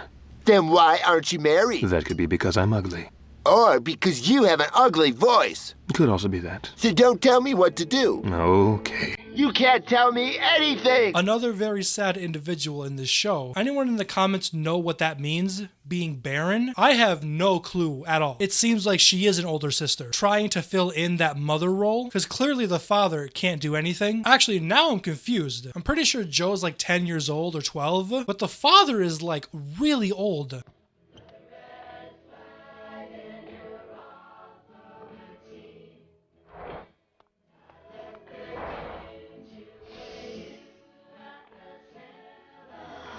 Okay. This is taking place the day that Orel and Clay go camping. It's all intertwining, which is pretty cool. Also, why is that kid choir so quiet? I'm not gonna make it louder in editing, by the way, because I want you guys to hear what I'm hearing. It's so quiet and I can't tell if that's on purpose or a mistake in the editing. Are you my mom? Who told you that? Some dummy. How can I be your mom? I never even hit you. What? What did Nurse Bendy just say? Also, guys, I think I'm right. Did I come out of you? Who knows? Maybe once, but that was like 20 years ago. I think it was more like 12. Really? It feels like 20. Is that really your hair color? Yeah. Can't you see? I just dyed it. I didn't like it black. It made me feel all bookwormy, like a library lady. Hey! I was right. I was right. Come on, I'm a genius. Oh my god. Oh my god. It just clicked in my head. Nurse Bendy isn't that old. Early mid-20s? Oh my god, no. Does that mean... Look, I can't say what I'm thinking because of YouTube's policies, but if that old man is actually his father, and if Bendy is actually his mother, and if she conceived him 12 years ago, oh no. All the pieces are coming together. Oh no. You don't seem dumb. What? I don't? Yeah. Believe me, I know dumb, and everyone sure is. But not you. Oh. You're kind of like your dad, you know. What? Old? No.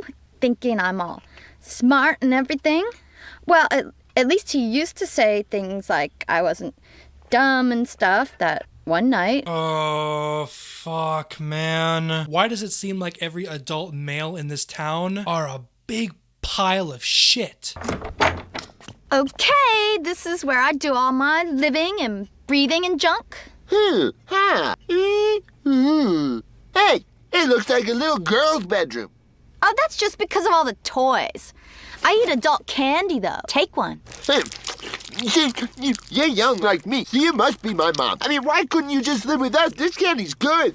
Your dad just thought it would be best if I lived alone. It's even worse because the dad knows that she's his father, and he told Joe that his mom died. Oh my god, can you imagine how much that has affected Joe his entire childhood, and how that made him how he is today? This is crazy, dude. You're holding my you. Yeah. Oh. I wish you could have held my me when it wasn't him. And you can hear the way that Joe talks, that his father never gave him any sort of loving as he was growing up. He can't really express the way he feels properly, which again makes it more sad. I'm getting kind of emotional. This is a real thing in our world. If your mother or father didn't show you any love, or if you didn't have a mother or father growing up, just know I really hope you're doing okay, because I could not imagine growing up with no emotional support.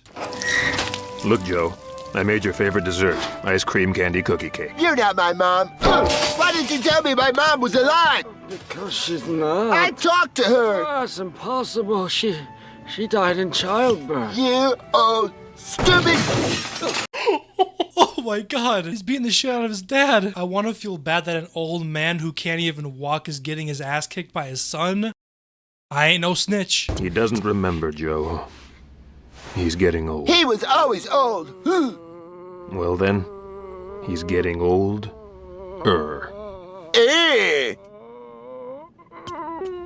He's losing his mind. Good. The first parts he forgot were the ones about your mom. Well, why didn't you tell me about her? Why should I tell you anything? I'm not your mom.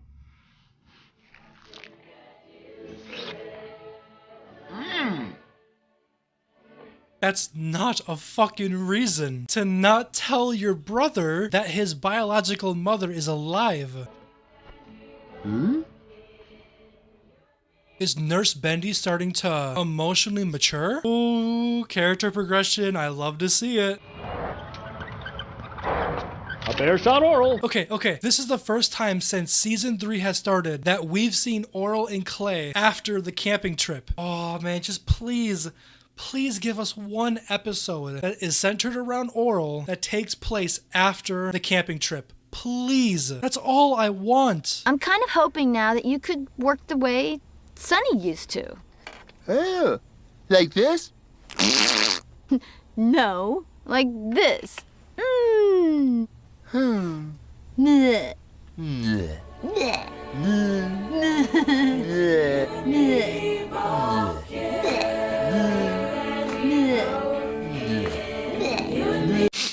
Okay, well, I'm pretty sure this is the first time this show has made me tear up. You have no idea how happy it makes me see Nurse Bendy be happy, and this character Joe that I didn't even know the name of, nor did I care about, seeing him happy. Why did this show have to get canceled, man? Apparently there was supposed to be like 2 more seasons. This season alone was supposed to have 22 episodes. We could have had so much more of this. Amazing episode. Beautiful episode. I'm definitely gonna have to put this episode up there with Numb. Definitely a top 3 episode in season 3 so far. What is good, C Squad? Today we're gonna be watching some more Moral Orel, and if you want to see more Moral Orel, then get this video to 5,000 likes. Let's go.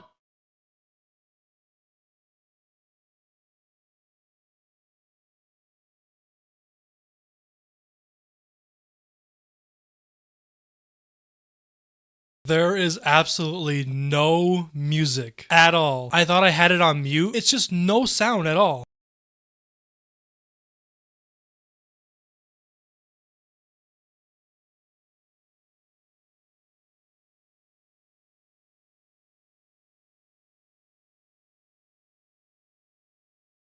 Okay. I read your guys' comments in the last video. Apparently, this episode is gonna explain everything between Blberta and Clay and their marriage. I'm actually really excited because I can tell this episode's gonna be a good one. Why did you marry Dad? Why? Well, men have to marry women. But why did you marry Dad? Oh, well. Shiny. You'll be a beautiful bride. It's perfect. Isn't it just? When's the big day, Millie? Oh, well. Oh, man. So normally I complain that these are prequel episodes, but for this one, I'm gonna make an exception for. I've been very excited to watch this episode in particular, because Clay and Blberta, in my opinion, have two of the best character dynamics in the entire show. And now we're getting a dedicated Blberta and Clay episode. Oh, I'm so excited. It's getting hard to find an opening. All the weekends are filling up. Oh, why is that? Is someone else getting married?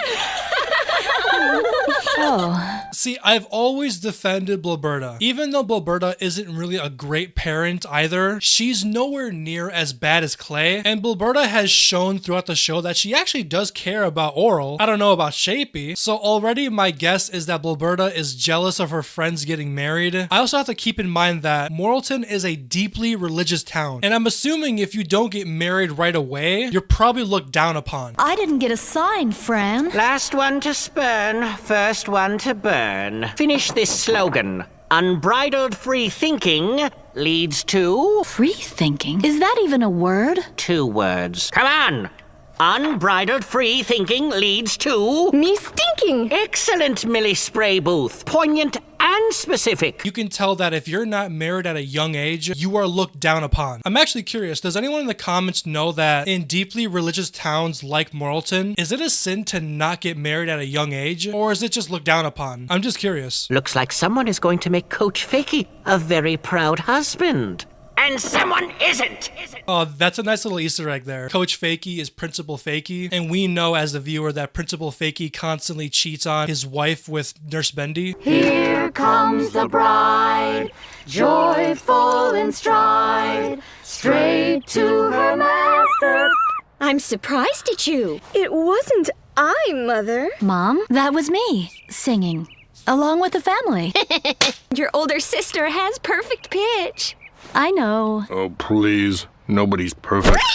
Obviously, they're playing on the gimmick that her older sister is perfect and she isn't. But the one I want to really focus on is the dad. I'm no genius. Doesn't Sigmund Freud have like a parent theory where as you get older, you'll tend to end up with someone who resembles your opposite gender parent? Because Blberta's dad is already giving me Clay vibes and the drink in his hand. I'm actually curious when Clay started drinking. I wonder if Clay is already a drinker now or if he turned into a drinker as time went on. Why don't you help me out and do something useful, dear? Like clean your room. Why not? You can tell that the dad at least somewhat cares for Blberta. Also, holy messy room.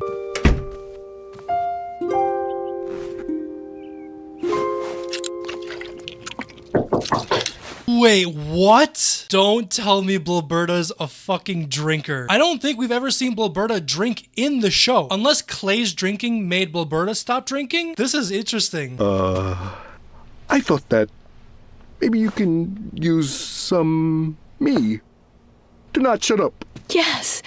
I'd love to talk with you. So Blberta's father does care about her, which is actually really nice to see. It's very weird to see an adult actually care for their child in this show. I tried talking to your mother, but she wouldn't even let me have the courage to bring it up, let alone say things. I love you, Daddy. Okay, Why was her dad acting so weird? I'm probably just overthinking it. Joyful in stride, straight to her master to serve and provide all that a man needs to command. A family whose... Oh my god, it's Clay! Wait a minute. Yo, Clay actually looks good too. And he looks really happy too. Oh, I'm so nervous, man. What's gonna happen? will ultimately plan. I just saw the license plate. No foreplay. Actually, that just had me thinking. I'm assuming a lot of like deep Christians probably don't do anything fun during sex. Probably just missionary, and that's about it. So, friend of the bride or the groom? Huh? Oh, neither. I thought it was a regular service and I got trapped in there before it got all weird and joyous. It was joyous. Yeah, that was the big tip-off. I'm like dumb smiling right now. It's so weird to see Clay happy, not saying anything negative. So he seems like he was just in the church to just pray. I'm Blaberta. Blaberta Hymantact. I'm Clay Puppington. Clay Puppington. Nice to know you. Now are you going to the reception? Okay. In any normal show, seeing these two young couple be happy together, normally I would just be happy. But with this show, I'm just trying to think like, how is this gonna go bad? A young Figarelli. They look so cute together too. I need to know how this ends. 2 apple juices? Ah, yes, sounds yummy. 2. Wait, Clay isn't a drinker, but Blaberta is? Don't tell me Blaberta turns him into a drinker. Don't fucking tell me that. So, tell me about your family. Don't have one. Only child. My parents are dead. Goddamn. Clay is straight to the point. It seems like Clay isn't very socialized. He doesn't really know what to say, which doesn't seem like the Clay that we know. The Clay we know talks whenever he wants. It wasn't like it was a bloodbath or anything. You don't drink? Drinks? Oh, no. Isn't drinking a sin? Jesus drank. Well, true. A lot. Oh my fucking god. Blaberta is pushing Clay to drink. Clay didn't drink when he was younger. Oh no. I think it helps us to be better people. My father drinks. Well, if Jesus drank... 2 eyeballs! Okay. Can I take away some of these empties? No! I want them here, near me, forever! For this entire series, I have defended Blaberta all this time, and you're telling me she peer pressured Clay to start drinking? Oh my god. But I mean, Clay is still a bad person, but like, in my opinion, drinking just makes you who you really are. It tears down all of like your moral walls. I gotta tell you, Miss Hymantact, you have really helped me get out of my shell. What did you say? I said I gotta tell No, after that. Out of my shell? No, before that. You have Almost there? really helped. That's it! Helped! I helped you! Yeah. Blaberta got real excited there. Clearly, Blaberta just wants to get married because all of her friends are, and I'm assuming that's the norm in this town. You're a wonderful dancer. So I am. You'll be very impressive dancing with the bride at your own wedding. I'm not gonna have a bride at my own wedding. Oh? Yeah, marriage. Not for me. Well, pray tell, what is for you? Oh, you know, sitting at home, alone, reading the Bible, heaven, you know, things that last. Are you telling me before Clay met Blaberta, Clay was just Orel? Clay only cared about the Bible and God and all that? I'm starting to hate Blaberta a lot. Yeah, could be. Whoopsie. Ah, thank you. I think you forgot yours. A U. He's slowly turning into the Clay that we know, all because of Blaberta. Oh, I'm getting upset. I'm getting very upset. All the way down. Need a drink, ma'am? I don't drink. With me. Let me do that. So you're telling me Blaberta peer pressures Clay to drink. Clay is now a fucking drunk. Because of that, Blaberta finds drinking disgusting, and then she stops drinking? Oh my god. Dude, oh my god. I'm about to freak out, dude. Warning signs.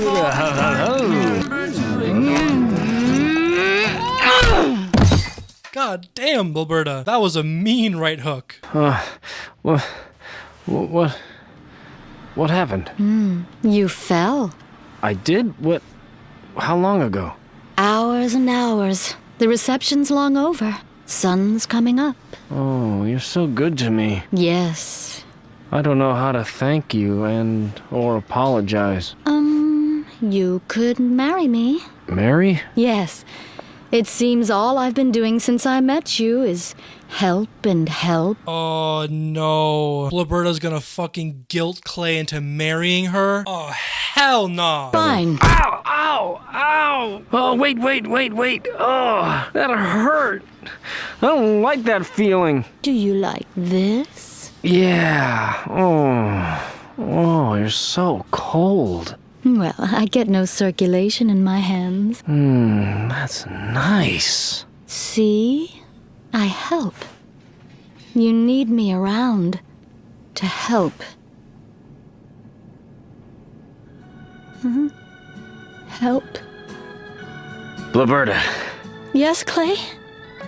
you help hold my head up so it doesn't fall and hurt like no one has in a long time. So, I should keep you. Well, is that a proposal? It's definitely what I propose.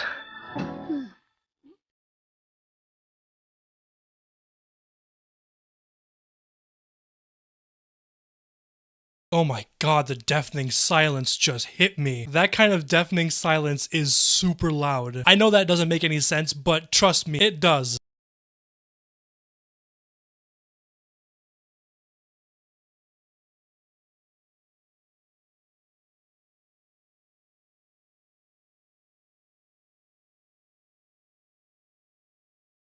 And do you, Blibberta Hymantact, take Clay Puppington as your lawful wedded husband? Why not?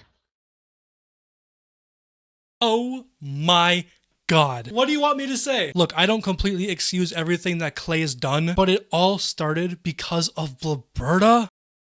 I don't know what to say. Blibberta is the worst wife in any show I've ever seen. Before I had Skylar White as the worst wife in any TV show, Blibberta just took the crown. I'm not gonna lie, that last sequence was amazing. I have no idea. This is the best episode in season 3 by far. What is good, C-Squad? Today we're watching some more Moral Oral. Let's try and get to 6,000 likes on this video. Here we go. Another day, another Moral Oral.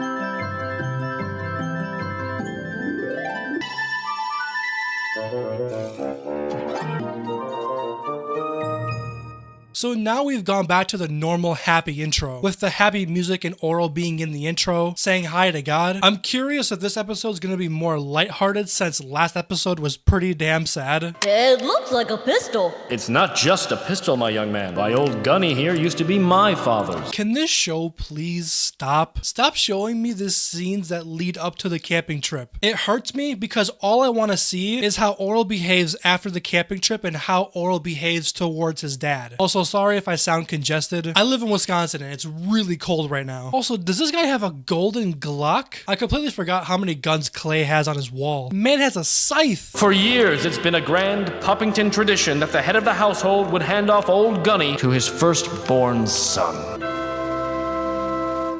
Now remember, not a word to your mother. You know she has a weak heart. Oh my gosh. This is like a Clay that's Orel's age. He's so adorable. Is that weird to say? I'd like to skip the whole dream stage of YouTube if you know what I mean. But yeah, I guess this is gonna be a Clay episode. Now this I'm interested in. Come on, Clay. It's not loaded. Hold it like a man. I'd like to, Dad, but you know the 6th of the 10 Commandments, thou shalt not kill. I'm just asking you to hold it. The lost 38th commandment. Clay, thou shalt never... Come on, son. No, wait! Thou shalt never hold a gun without anyone to shoot at. You know this lost commandment business was cute when you were 6, but now it's just childish. No! So that's already like a lore hint. Because at the end of every episode in season 1 and 2, Clay would teach Orel about his crazy lost commandments. And Clay's lost commandments were just a way that Clay could justify his actions. That's pretty cool. Hold it like a man. Dinner! Sit there. Mommy! Oh, my precious only ever. I missed you. I missed you too, Mommy. Dad made me hold a gun.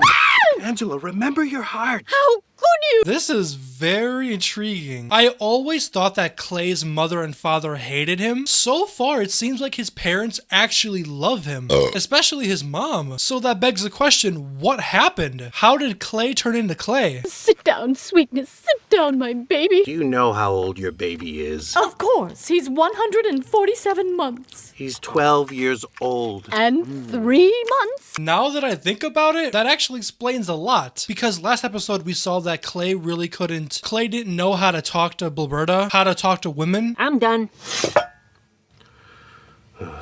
I'm going to go eat in the den. Let's look at pictures of me again, Mommy. What an amazing idea again. I'm a little curious. Why is Clay's mom being an ass to his father?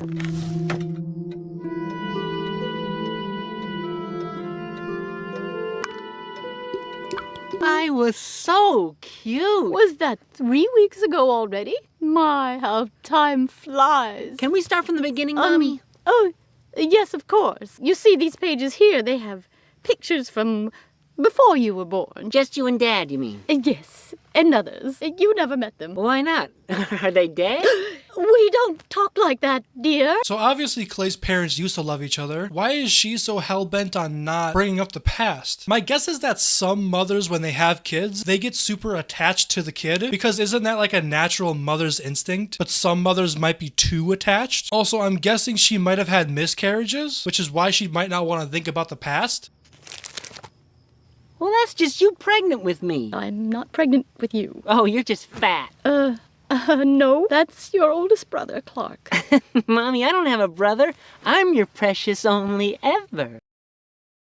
I just got struck with silence. So I was right, but she was smoking and drinking, which I'm assuming you shouldn't do while having a kid. Oh, and it makes so much sense. She feels responsible for her non-born baby's passing, so that's why she's overprotective of Clay. Oh my god. Dude, that's fucked.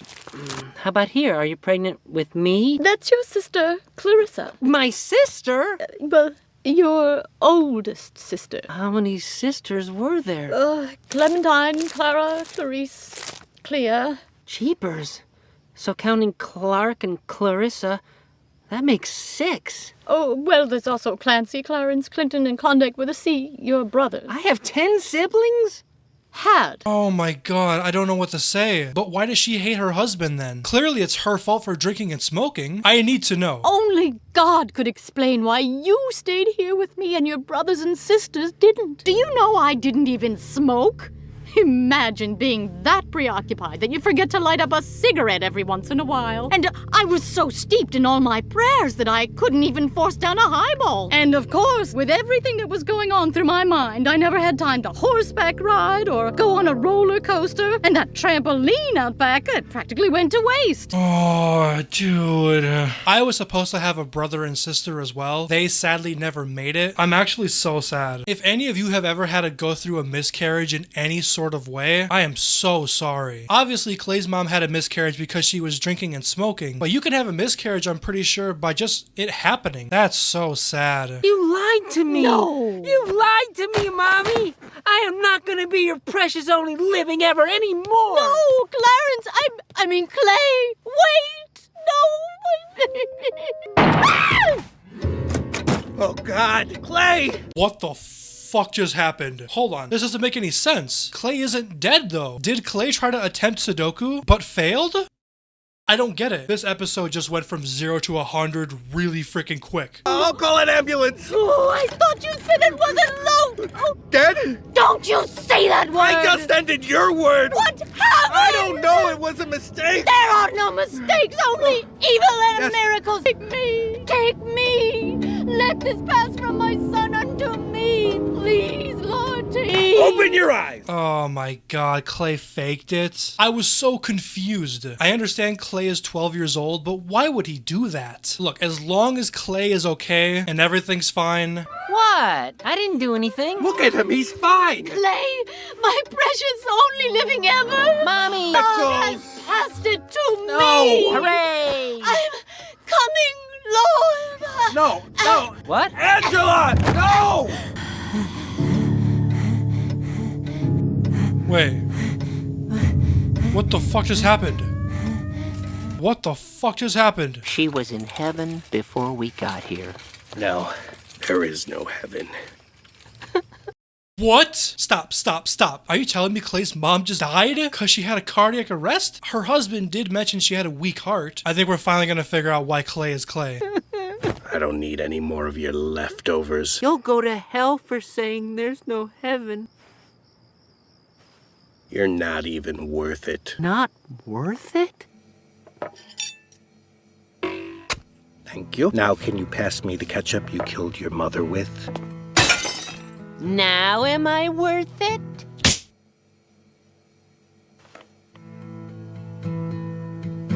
What is going on? Clay's mom is dead, and now Clay is looking for affection by getting physically punished by his dad? I can see where this is going. You really should say amen at your own wife's funeral.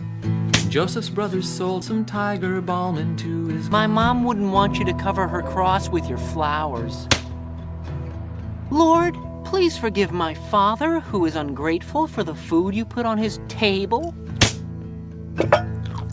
Some moment of love. Clay, for years it's been a grand Puppington tradition that the head of the household pass off old Gunny to his firstborn son. I'm in fact ending the tradition. There will be no coming-of-age hunting trip. It's tainted. You killed your mother with this gun. You know it's a sin to bear false witness. And remember the lost and last 63rd commandment, thou shalt never forget thy loaded a gun when thou hast an innocent child in the house. I'll keep the tradition going. Does this mean Clay's dad just stopped hitting him? Why does Clay say this as a kid, where when we saw him when he was older, he never even wanted a family to begin with. He just wanted to live alone for the rest of his life. To you one by one. Here, why don't you try this one instead? Oh. When I first saw that scene in that episode, I was so confused why Clay didn't give Orel the gun. It's because Clay can't move past the past. Look, a lot of you told me in the comments that this episode would explain why Clay's Clay. But the way I see it, I get Clay was 12 years old, but Clay did this all to himself. And can you really blame his father? Because of Clay's antics, his wife died. I'm so emotionally confused. I don't know what to say. This is definitely a top 5 episode for sure. Not the best, but I guess now we have a better understanding of how Clay became Clay. What is good, C Squad? Today we're watching some more Moral Orel. And if you want to see more Moral Orel, then like the video. Let's shoot for 7,000 likes. I know you guys can do it. And by the way, we are almost at 200,000 subscribers. So subscribe if you haven't already. Let's go.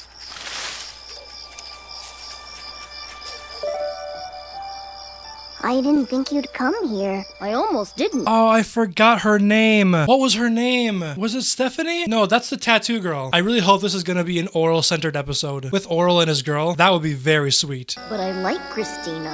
Christina, we can't see each other. Duh, it's Christina. How can I call myself a true Moral Orel fan and forget Orel's #1 girl? In order to be briefed on this year's annual arm's length dance, here to do the honors is our resident chaperone, Reverend Rod Putty.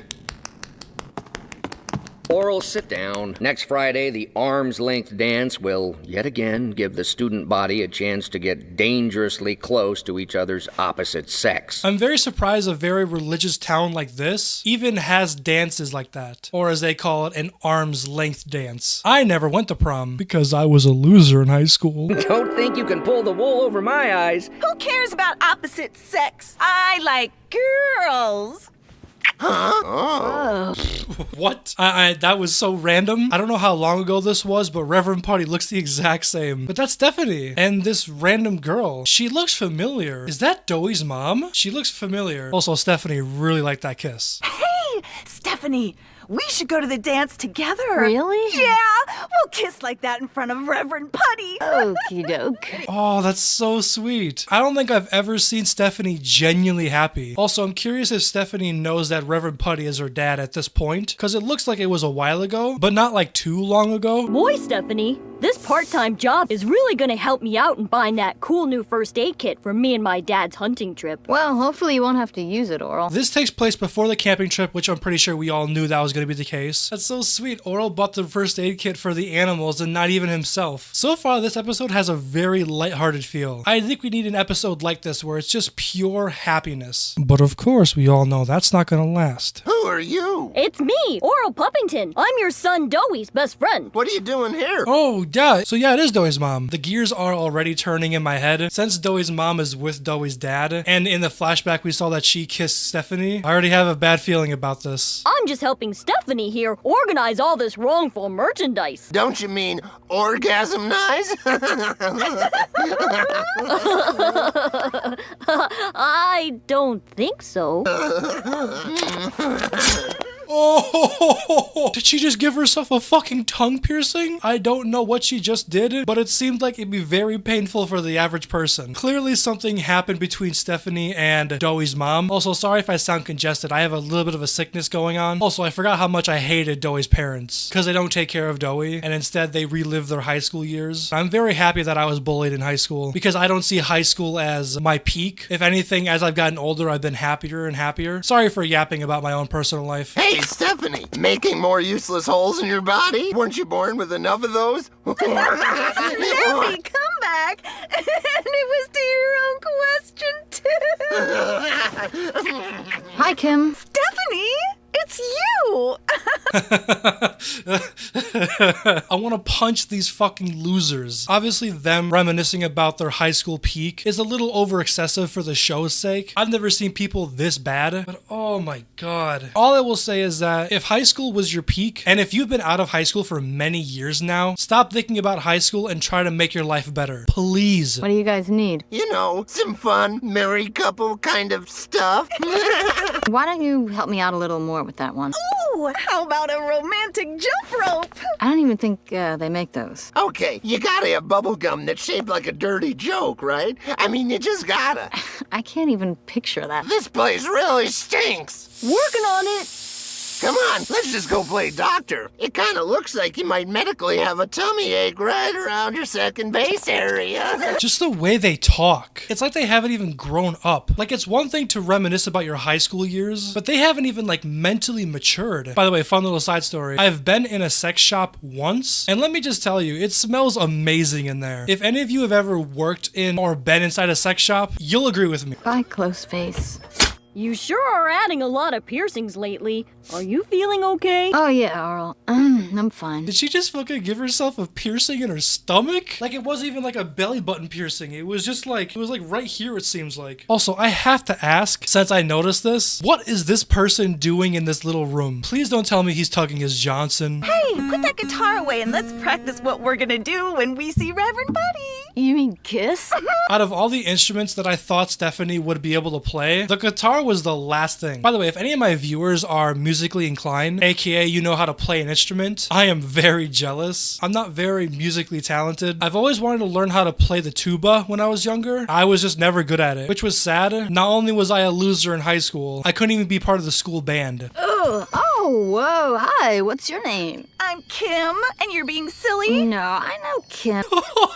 Why does she look like Mike Wazowski? You're close face. Hi, close face. Stephanie, quit joking. Oh, hey, Kim. Look, I'm one of those viewers where if one of the characters in the show or movie that I'm watching says the title, I'm always like, oh my god, he said it. We need to practice joking around. Oh, back so soon, close face? Quit calling me that. Oh, bye, close face. Oh, forget it. Let's go to the dance. I have a feeling that Doey's mom is... I wouldn't say Doey's mom doesn't like Stephanie. I think Doey's mom is just doing this for attention or just to give Reverend Putty the middle finger. I don't know. What girl are you gonna take to escort to the dance to? I just don't know who to bring. Haven't you ever had a crush on anyone in class? Why don't you just take your girlfriend Jesus to the dance? Then you can kiss him on the lips like you always wanted to. Well... I'm so sad because the girl that Orel liked had to move away because her parents didn't have the same religious beliefs as Orel's parents. It's so sad, man. Tolerance is just a theme, people. A harmless, crazy party theme. Now please, get back to your lives. Give me a quick kiss, would you? Wait, don't waste it. Here he comes. Okay, kiss me. Now! Hey, whoa! What are you trying to do to me here? Whoops! Sorry, Reverend! I have a very bad feeling about this. What if your father's caught you doing that? I don't have a father. Well, look at yourself. You could definitely use one, although he'd lose his hair over a piece of work like you. Okay, that was pretty good. That was pretty funny. I'm kissing you! Funny!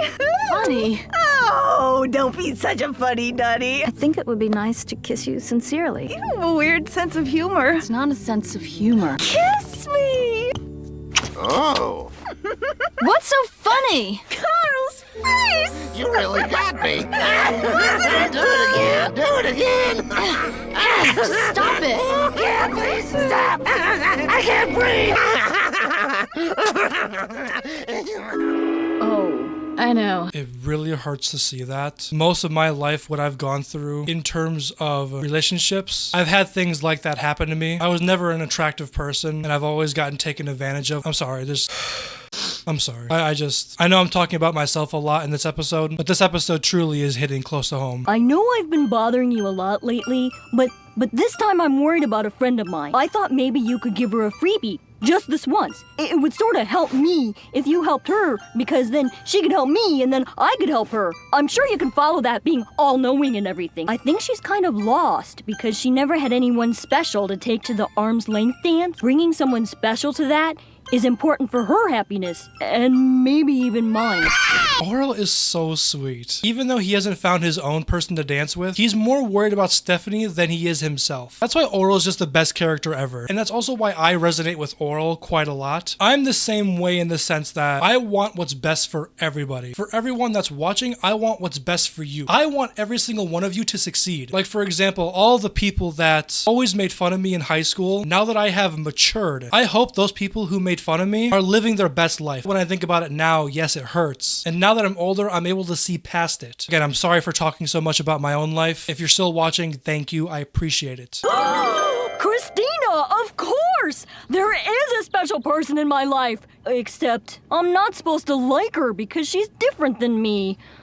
Well, unless you don't mind, of course. Just give me a sign. Do you mind? No! Wow! Of all the things he could have said, thanks!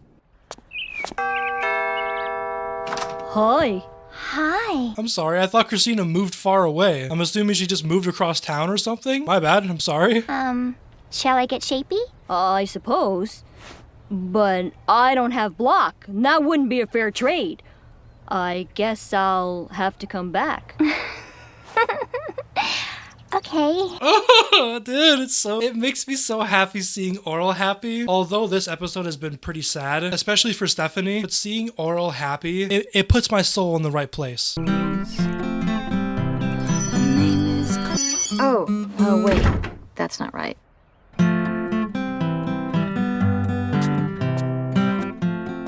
Orel, from what you just described to me, you met Closeface. Closeface? Yes, Closeface, the angel of kissing. Gosh, the only angel I've heard of is good old Gabriel. Closeface is better. I really hope Christina doesn't break Orel's heart, though.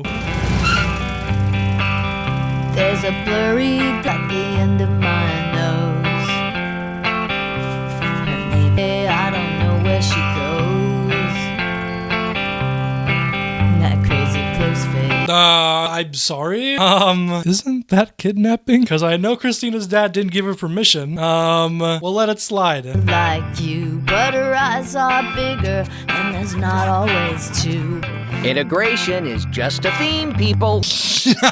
Racism isn't funny, but that was pretty funny. Hey, aren't you supposed to be thwarting sexual encounters? I'm tired of being that guy. Oh, good. I wouldn't want you to do to Orel what you did to us. Us? Us who? Oh, you know, me and my date all those years ago. Oh, yeah?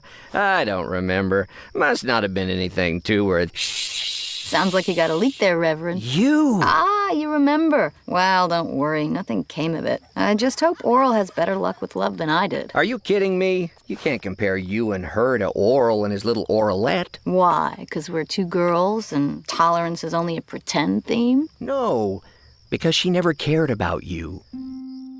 Oh. Oh my God. Oh, sit still, my beating heart. That was one of the most beautiful things I have ever heard in my life. Oh my god. Reverend Putty and Stephanie are the two best adults in this show. Well, Putty kinda, but Stephanie does. Close face, you kinda need close face. I think she thinks that I'm her perfect match, 'cause I'm just her type when we are attached. And when she backs I have nothing to say. Best episode. Normally I do like a little review after. No. The best episode of Moral Orel, hands down. What is good, C Squad? Today we're gonna be watching some more Moral Orel. Let's try and get this video to 8,000 likes. And by the way, we are almost at 200,000 subscribers, so make sure you subscribe. Real quick, I want to answer some questions that you guys have been leaving in the comments. First off, yes, I will be watching Before Orel, the 30-minute prequel special. Once I'm completely finished with Moral Orel, I plan on doing maybe 2 shows at the same time. One of the shows that I have always wanted to watch but I never have is The Boys. I feel like that would be a fun show to watch, especially with me being super emotional. But leave some suggestions down below in the comments. Let's go.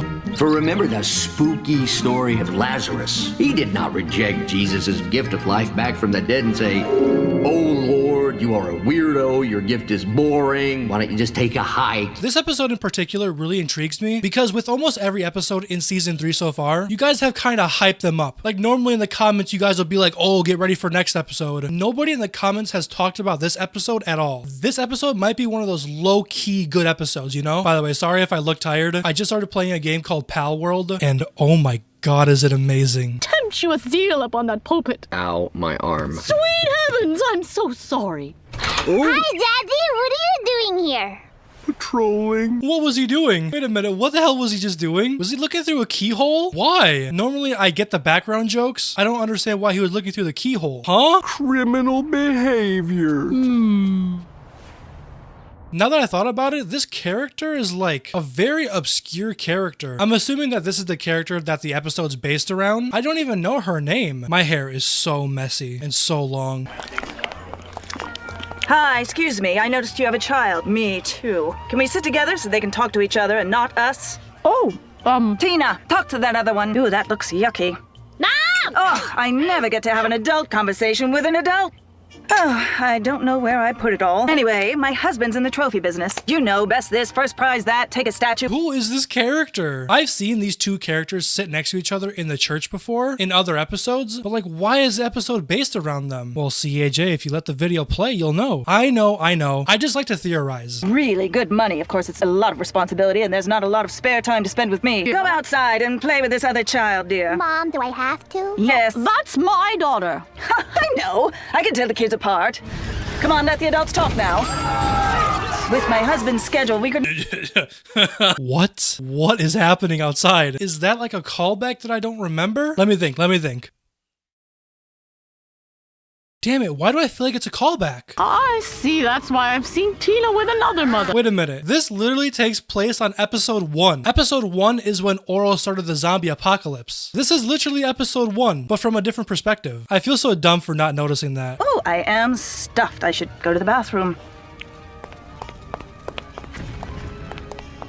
So far we have a woman who's, I guess, obese, who likes to eat a lot, and then we have this other lady who is stuck up. She definitely cares about her figure and how other people see her. So I'm curious on how this is all gonna come back together. Run for your life! They're nude! Roger! Put that away! Cowards should never carry guns! But God will get... Oh, damn. That was pretty good. That's it! I'm moving out! It's so dark in here.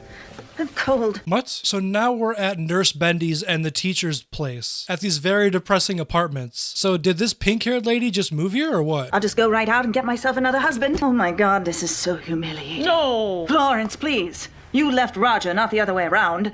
You got to do the humiliating. I didn't humiliate Roger. Right. So he's letting you see your child more than one Sunday a month. Well, no. What are those? Zebras. What do they do? Nothing. They stand there and look nice.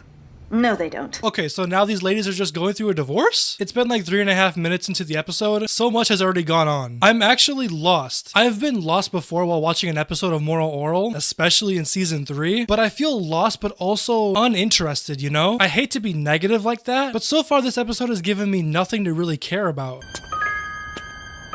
Anne! Hi, Mommy! Look, Daddy, it's Mommy. Come on, everyone, let's go. Something around here stinks. Poo-woo. I mean, if an ugly, fat lady is made in God's image, then how can a stuck-up pretty lady also be made in God's image? Well, look, it's not rocket science. The answer's simple. What is going on? I'm just gonna call her Pink Hair for short. I'm not gonna call her Fatty because that's super insensitive. Pink Hair's husband seems like he might miss her still. I'm gonna call this one over here Stuck Up. Stuck Up just seems like she's still just all about her own image, even though now she doesn't have that sugar daddy, you know? But I'm still trying to figure out where is this all gonna lead to. During the sermon, he called me pretty. When? He didn't even look at you. He didn't have to. He mentioned fat, and then he mentioned pretty. It was obvious what two people he was talking about. I'm not fat, you are. Don't. It's not funny. I just loved her voice actor's delivery on that. Also, Stuck Up's voice actor sounds very familiar. I don't know how I'm going to prove it, but I know that you called me fat just now. Okay, prove it. I said I can. Well, fine. Then don't be paranoid. Oh my gosh, she sounds so familiar. Stuck Up sounds so familiar. Where have I heard her from? I'm sure she's voiced acted in a lot of things before. She sounds so familiar from a show that I watched a lot. Oh. I know I'm fat. I just don't want you calling me fat. It hurts my feelings. Okay, look, I'm sorry. I'm never going to forget never to call you that. Here, I'm making a note of it right now. See? There, done.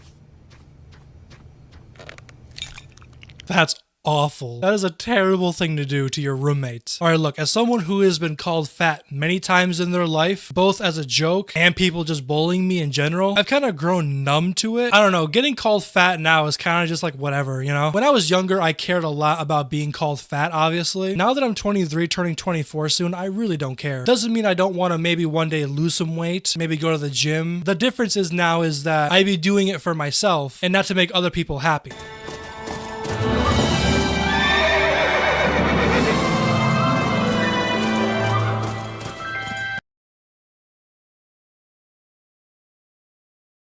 What the fuck did I just see? Oh, my eyes burn. Look, I understand that these are just puppets, but I did not need to see that. I think to myself, that man doesn't know how good he has it. I should be with her to show her what a real husband is like.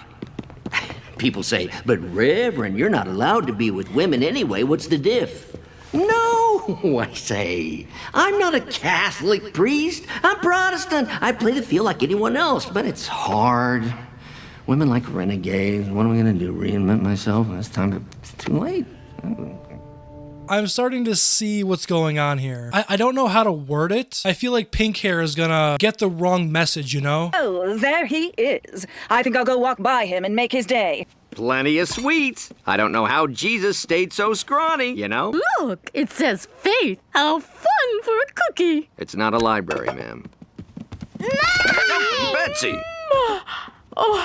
Florence, pull yourself together. It's embarrassing enough to be your friend. Dude, she's such a bitch. I'm sorry to say this, but she's being such a bitch. I understand some people are friends with certain people, even though they pick on them solely because they just need friends. But Pink Hair, you gotta drop Stuck Up. As you all know, next week is Easter, a big holiday for Christians. Yeah, Christmas is nice and fun and Christmassy, but Easter, that's what sets us apart from the Muslims. It is literally the thing, besides the lack of turbans and the Gabagoo language, that defines Christianity. I'm not gonna lie, Reverend Putty looks badass with a leather jacket on and sunglasses. Let me explain how.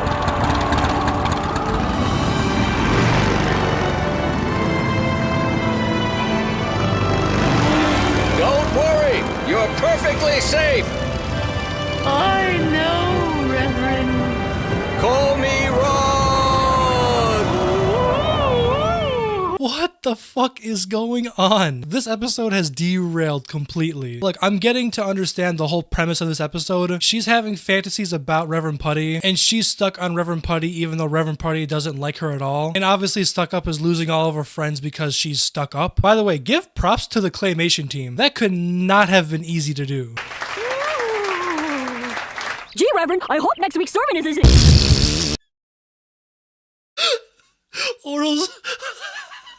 Orel's got the gun that he brought to school. Oh no. Wait, that means Orel brought his gun into church? Oh my god. Are we sure Orel isn't turning into clay slowly? No, Reverend Putty, I thought it was interesting about your first name. Huh? What about it? Oh, well, it rhymes with God. No, it... Oh, yeah, it does. Huh. Coincidence. Oh, I see it more as ironic. I'm a clergyman, lady. It's not ironic. Yes, but you fight him with your beautifully plaintive words. It's very erotic.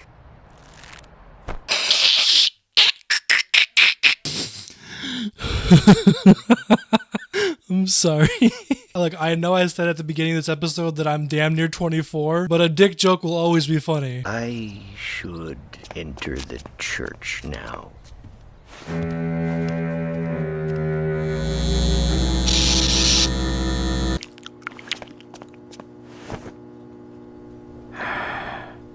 Mind if I... Oh no. Please, sit down.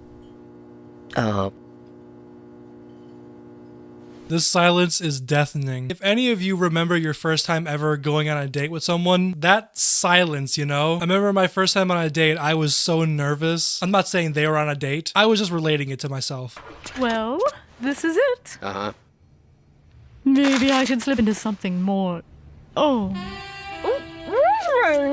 Reverend Putty, this is... Dottie! Hello! You've met. Have we? Oh my god, Stuck Up is such a bitch. This is like if you were to bring home a girl and your bro finds her attractive and your homies all of a sudden start becoming comedians, aka they're trying to impress your girl. Oh, none of you have ever gone through that before? I guess my life really did suck. These are my zebras. Oh boy. Do you like them? Florence... I've been collecting them since I was 7. That's sad. I mean, nice. My bed has zebra print sheets, too. I didn't think about this until now. Is there a reason why she loves zebras? A lot of times in this show, there's background meaning. There's a double meaning to everything. There has to be like a symbolic reason, but I don't know why. I'm not that smart. Oh, you're not ticklish.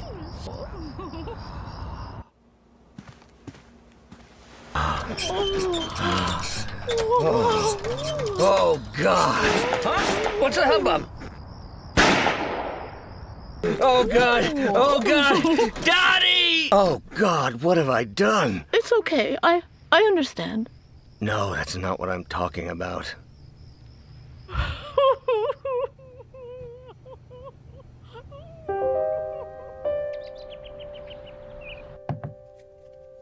Hope. I'm not gonna lie, this episode just took a very dark turn. Hope. Hope. Hope. Hope. Hope. Hope. Hope. Hope. Hope. Hope. Wait a minute. Orel Puppington. Oh.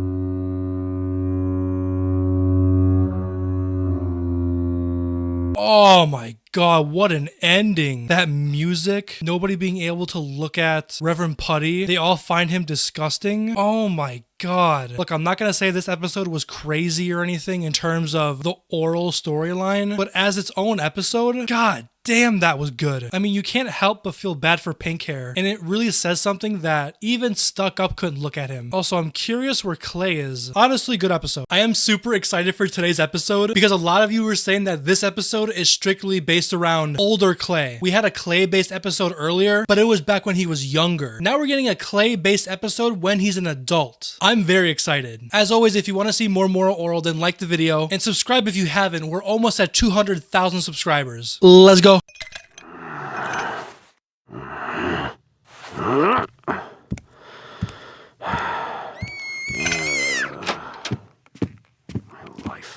Yummy! Ooh, Ren. Huh? Huh. Yay, birdie!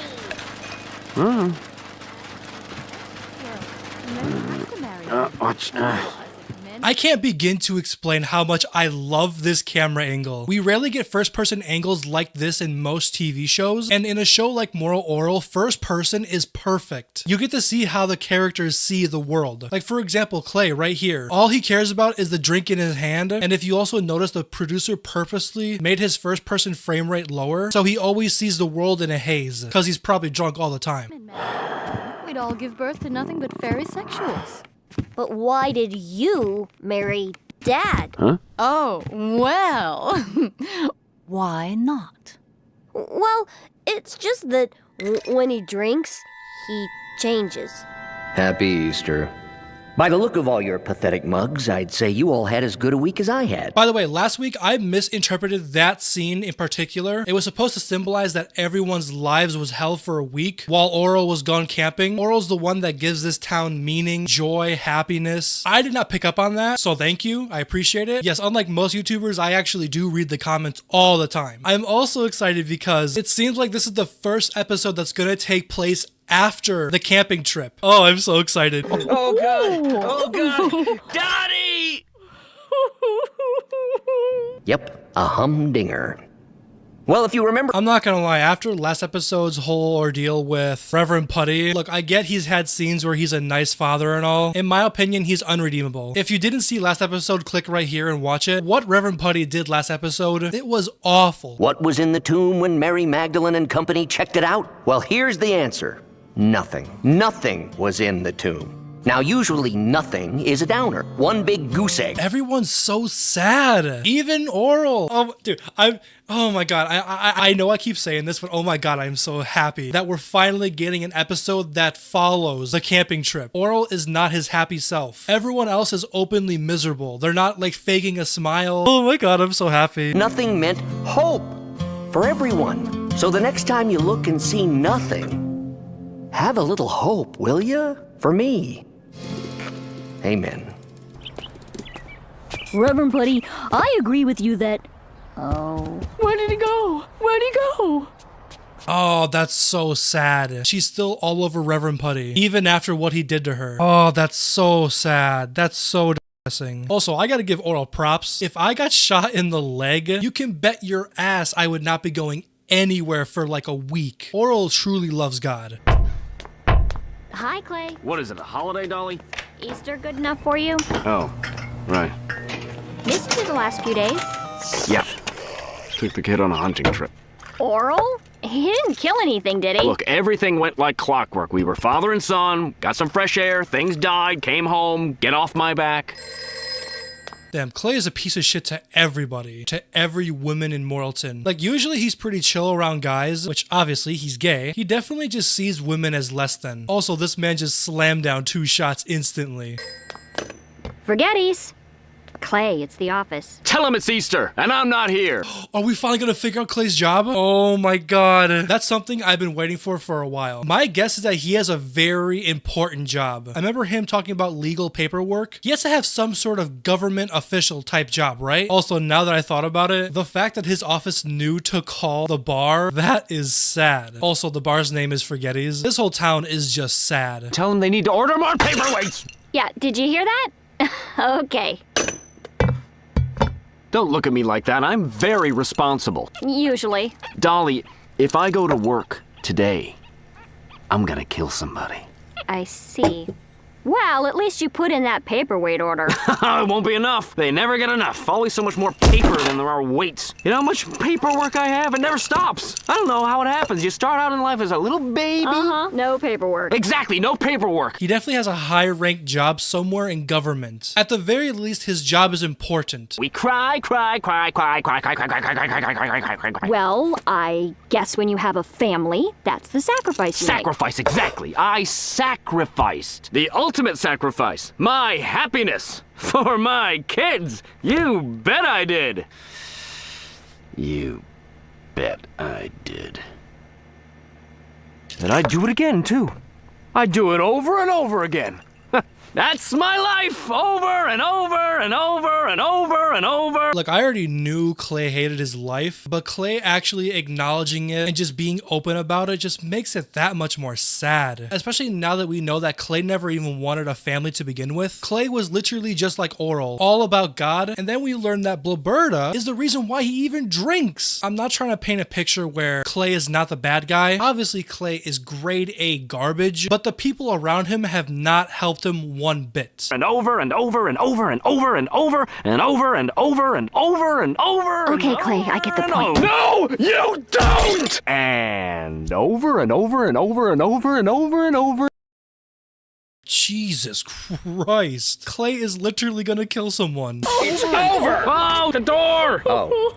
Howdy, Reverend. Yeah, back at you. The Reverend Putty. I just have a hard time looking at Reverend, man. I'm not trying to sound like that guy, but Reverend Putty is just a big piece of shit, man. 7-7. Well, I certainly didn't expect to be kept company by two handsome gentlemen today. Yeah, keep it in your pants. I'm through with women. Amen. You're through with women, Reverend? Yeah, well, even though I'm a Protestant man of the cloth, I still figure I should make some sort of sacrifice? Yeah, that's the word. Well, get in line, buddy. Well, the Reverend sacrificing is very fitting on a day like today. Oh, really? Why especially today, Albert Vagina Stein? Easter. The Reverend sacrificing like our Lord has sacrificed, right, Reverend? Yes. Don't get me wrong. Jesus was nice, but the guy had everything. He knew he was the Son of God. You can't get more privileged than that. Look, you try getting crucified. Maybe I will, if I have the time. They are just slamming drinks back to back while arguing. This right here is the only drink I need. By the way, if you see me change elevations throughout the video, it's because my chair is broken. I need to buy a new one. Oh, crucifixion isn't enough of a sacrifice for you? Look, once you get crucified, you can do no wrong. Everybody loves you. Well, some of us don't have that luxury. There's a little thing called supporting a family that Jesus never got around to doing. You're amazing. The beer goggles you have on right now are making crucifixion look like Marilyn Monroe. I never drink beer. Close the door! Sorry, Roger! Oh, hello. Uh-oh, hold on to your yawns, everyone. It's Officer Excitement! Reverend, I finally got to get the day off and hear your sermon this morning. Really inspirational. Yeah, you know, Easter, it's not exactly a brain teaser. Well, it really helped me in my time of need, just when I was at the end of my rope. Glad I could help. When all seemed black. You're welcome. Life just didn't seem worth living, and then Look, you want an autograph? No, I think Roger wants to tell us something. Okay, I should get going. You're not going anywhere, Auntie Pants. Please stay, Reverend. What the fuck is going on? By the way, if you want some context behind this, Reverend Putty slept with this officer's ex-wife, and this officer was actually outside the window and heard it all. So just seeing this is super weird. I actually have no idea what's going on, I'll be honest. You're a wise and blessed man. I second that. Wise and blessed. Pow! Stop that. Look, whatever's nagging you, it's bound to pass. Oh, she's sleeping with someone. I know it. It's over. Oh, my Florence. Oh, he doesn't even know? I thought he knew, because this guy was literally outside the window while they were porking each other. He didn't notice that it sounded like Reverend Putty? Okay, never mind. You pathetic bastard. Look at you. Hey, give me that! You can't even score a little tail, and already that fat pig Florence has got some loser grunting and snorting up and down her fleshy. Hey! Also, Clay is just picking on this officer. So clearly Clay does have some higher ranking. Wait, what if Clay's like the sheriff? Like, what if he's the leading officer in the town? That would make so much sense because of how much trouble Orel has gotten into throughout the show. That would make so much sense. Golly, imagine the loser Florence is getting sloppy with. You better stop that. Yeah, that's no way to talk about a guy you don't even know. Well, I don't care about the guy. No, I mean, it's insulting to you. And Florence. Yes, and you. You're a handsome man. I'm sure the fellow who sleeps with Florence is at least as handsome, if not more. Yeah. Dude, what the hell is going on? I'm very surprised the cop did not know that it was Reverend. Jesus would say you're both nuts. This guy is probably some hard luck sap that feeds off female desperation as much as he's desperate himself. Hey, fellas, bad things about Florence. And her lover. Hey, knock it off. Close the door. Dr. Potter's wheel. So clearly the door opening and the sunlight getting in, I'm assuming that's symbolizing something other than just letting light in. I can't put my finger on it. The usual, Dolly. Long Island iced tea. Coming right up. Well, well, well, Dr. Quentin Xavier Potterswheel. Clay? Hey, Doc, we were just talking about ex-wives. I'm a widower. Oh, right. Must be nice to lose a wife to sickness and death instead of her just plain old getting sick of you. No, not so nice, especially when you're a doctor. Fuck, man. More context, by the way. In the first episode of season 3, Blaberta, Clay's wife, I wouldn't say she was having relations with the doctor. It's a lot more complicated than that and a lot more messed up. But let's just say they were both pleasing each other while not actually physically pleasing each other. Probably didn't even realize she was infected, right, Doc? She was quite comfortable when she passed. Numb, some call it. Now, me and Jesus, we like to feel the pain. Tell me, Doc, did some of those painkillers protect her against you? Well, what does that mean? You know. The pain of you. Day in, day out, being there with that face, not knowing what to say, not caring anymore. That was a cool camera angle there. That was pretty cool. With Clay people, that's pretty cool. Also, Clay is such an asshole. Forgetting about all those desperate years you spent alone. Your barren years when no woman would even consider resting her tired head on your shaky little shoulder. And stinking of belly sin. Why even wipe? And then when you finally get one of these coveted pieces of tail that have been built up as the grand trophy in your nothing life, you try desperately to keep it. Not to protect it, but to hoard it. To keep it away from the other wolves and jackals circling your territory. And you realize, all too soon, that you're not good enough. That maybe there was a jerk-off called Darwin after all. And that you never acknowledged his existence because you knew deep inside that you were really what you feared you were. Weak and passive and ultimately broken by the ones who were made the fittest. And that through your weaknesses you built up a poison that poisoned others around you. That you loved. And the only true justice was to let those dominant jackals feed on you, survive off you.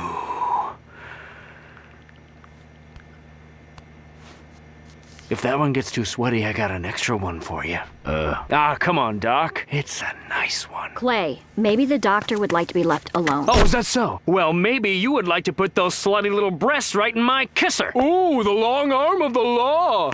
No, Roger. Yeah, Roger, listen to the wife murderer.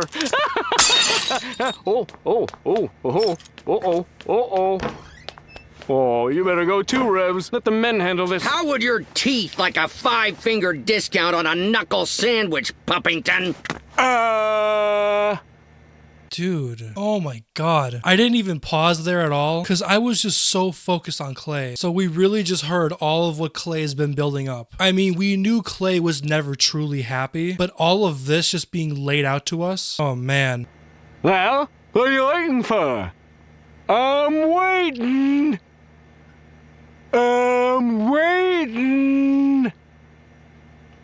Well, it looks like the only fists that are raised in this town are pacifists. Yeah, run, get out of here, cowards! Look at you! Where are you all going? Get back here! You come back here! Show me that you have 1 ounce of testosterone between the 3 of you! With all you people as role models, no wonder my son is sensitive. So Clay is just mad that the town is soft? It's very apparent that Clay doesn't know how to properly raise his kid. No one's there. Handkerchief? Gosh, Handkerchief. He's gotta come home on Easter and all. Handkerchief. Mommy? Handkerchief. Not now, Shapey. No milk. When I'm thirsty, it feels how I feel when I'm alone. What? Golly, things sure have changed around here. You say it wouldn't work, it wouldn't take he wouldn't. Did Clay just go back to the camping site by himself? I didn't see anyone else in the car. I'm trying to process what Clay all said, because to me it just seems like Clay just wants Orel to grow up stronger, but I feel like a kid, especially Orel's age, he definitely still should have time. Clay's mother died when Clay was young, and Clay's father never showed him real love, so I'm curious if that's why Clay is doing what he's doing now. Obviously the way Clay is treating Orel, how he's raising him, isn't what we would like, but that Clay rant was really good. I may not have understood all of it, but I got the gist of it. What is good, C Squad? Today we're watching the second to last episode of Moral Orel. We only have one more episode after this, and then a 30-minute special. In a weird way, I'm actually kind of excited for the series to end, you know? Obviously, I love Moral Orel, but everything good must come to an end. Let's go.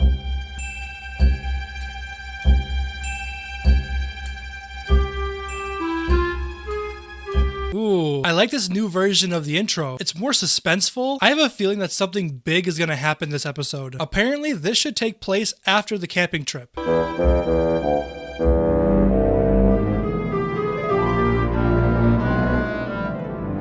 Oh, dude, that's so cool. The librarian, I think her name is Miss Censordoll. This is the replica of Moralton that she made that we saw like in early season 3. But that was a really cool opening there. Obviously, we only have 2 episodes left, but I'm pretty sure Miss Censordoll was supposed to take over Moralton.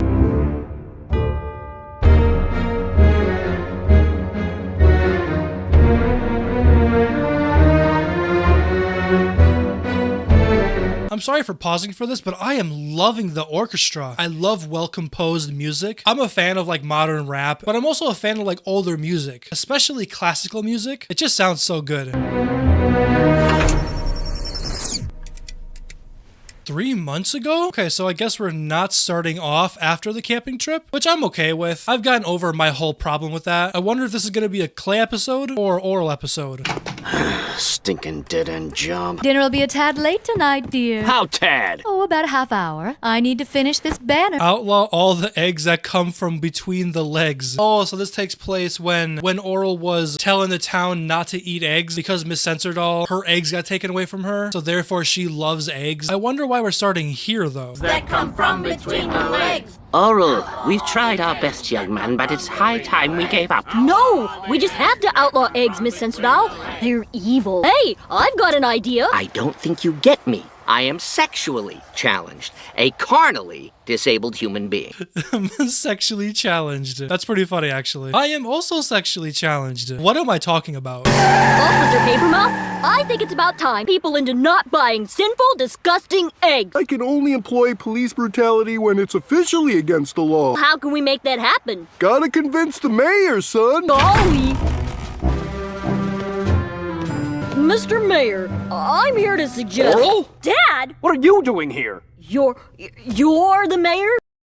No fucking way. Oh my god. Oh my god, it all makes sense. Whenever Orel got into trouble in season 1 and 2, like for example, in season 1, episode 1, Orel revived the zombies, and the police were gonna arrest him like they should have, but then Clay told him not to, like he had power over them. After all this time, he's the mayor? I did guess that he had some sort of government type official job. I'm actually curious, what does the mayor do? What is the main job of a mayor? The mayor is the chief officer of the city. The mayor takes on a policy-making role by recommending policies to the council. Oh, no wonder why this town is absolutely fucked. Clay's the mayor. I don't know how to react. Like, oh my god, it explains so much. Clay could have done so much to change this city. He's probably made it worse. How does someone like Clay even become a mayor to begin with? I'm speechless. Stinking dead-end job. Also, that makes the running gag way more funny. Whenever Clay comes home from work, he always says stinking dead-end job. By the way, kudos to the writers, because that is the perfect job to give to Clay. I mean, obviously Clay would be a terrible mayor in the real world, but just for the story, oh, that's so smart. This is great! Now you can outlaw- Also, I just realized, Orel didn't even know? How do you not know your own father is the mayor of Moralton? Obviously, Bilberta knew. Look, I'm still trying to process how someone like Clay becomes a mayor. I'm assuming you have to have good schooling, right? Being a mayor is not easy.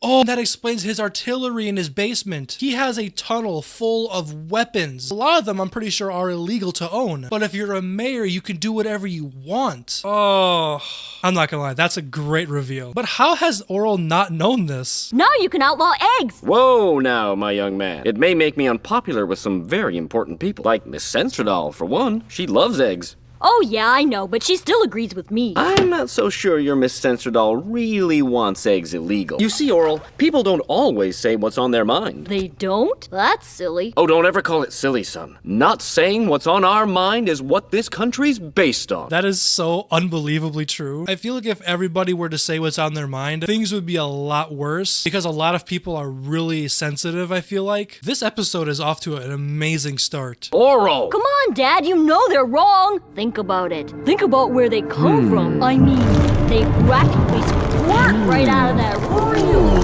thin.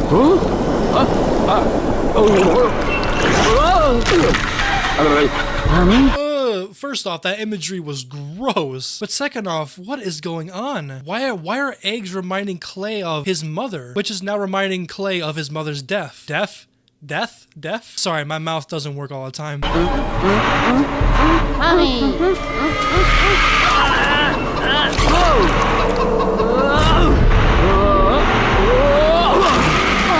golly, can you imagine that? Okay, alright, you win. I'm disgusting. I mean, it's disgusting. Clay just slipped there for a second. He just said he was disgusting, and he meant that too. So what we just saw though, is it symbolizing that Clay just wants to be a kid again? Or does it mean he wants the loving care from his mother again? Maybe he hasn't mentally matured past the point of his mother's death? Because you know how it takes most people like a good amount of time to get over a loved one's passing? Maybe Clay never got over it. I could be wrong. You might shoot it off by mistake. There aren't any mistakes. Don't fuck me! Oh, so I said this way back when I first started doing long form videos about Moral Orel, back when they went camping. I said even though Clay was super drunk, he was well aware of what he was doing, and clearly Clay knew what he was doing. He remembers it, but Clay actually feels bad for it. But at the ending of Nature Part 2, Clay never apologized. Was that Clay just keeping his true thoughts in his head? How's the hunting leg treating you? Oh, really great, Mr. Figarelli. It doesn't constantly hurt a lot anymore. Sometimes I actually have moments where it just hurts a normal amount. There's one now. Oh, oops. See you later, Les Payne. Even in a serious episode like this, Orel can always lift my spirits. Look, I'm still trying to get over the fact that Clay is the fucking mayor of Moralton. Hunting leg? Yeah, my dad... The mayor? Yeah, and I went hunting. The mayor went hunting and you were hurt? Well, my leg was. I shot myself. Why is Orel covering for his dad? I thought Orel hated his dad. He even said he hated his dad. But I'm pretty sure Miss Sensordoll knows that it wasn't Orel that shot himself. Your father is certainly not a nester. Nestor? Yes, you know. A mother bird caring for her precious, fragile eggs. I don't like the way she's touching Orel. And I sure as hell don't like this face that Orel's making. That just might have to be this episode's thumbnail. I don't know. Hunting is death. It's what our good mayor runs this town on. Oh, shit. That was good. Clay does run this whole town off of death and despair. Since Clay is always emotionally distraught, he wants the entire town to be as miserable as him. Stinking dead-end job. Why does Clay have belts just on the ready, on the hook? Also, I'm pretty sure the blanket that Bilberto's knitting says Sensordoll for mayor. Clay is not gonna like this. What other person in his right mind would want to anchor himself to a situation like mine? Mayor Treyarch. Oh, great! It's ready! Thanks, Mom! What's going on around here? Orel is Miss Sensordoll's campaign manager. Also, I would not want to be a mayor. Being solely responsible for a whole town, that's a lot of responsibility. Our fair town is yearning for the guiding wing of a nurturing, life-giving matriarch. Moralton will finally be shed free of its savage, nest-upsetting hunter mare who shakes our precious nest and shatters our fragile life eggs.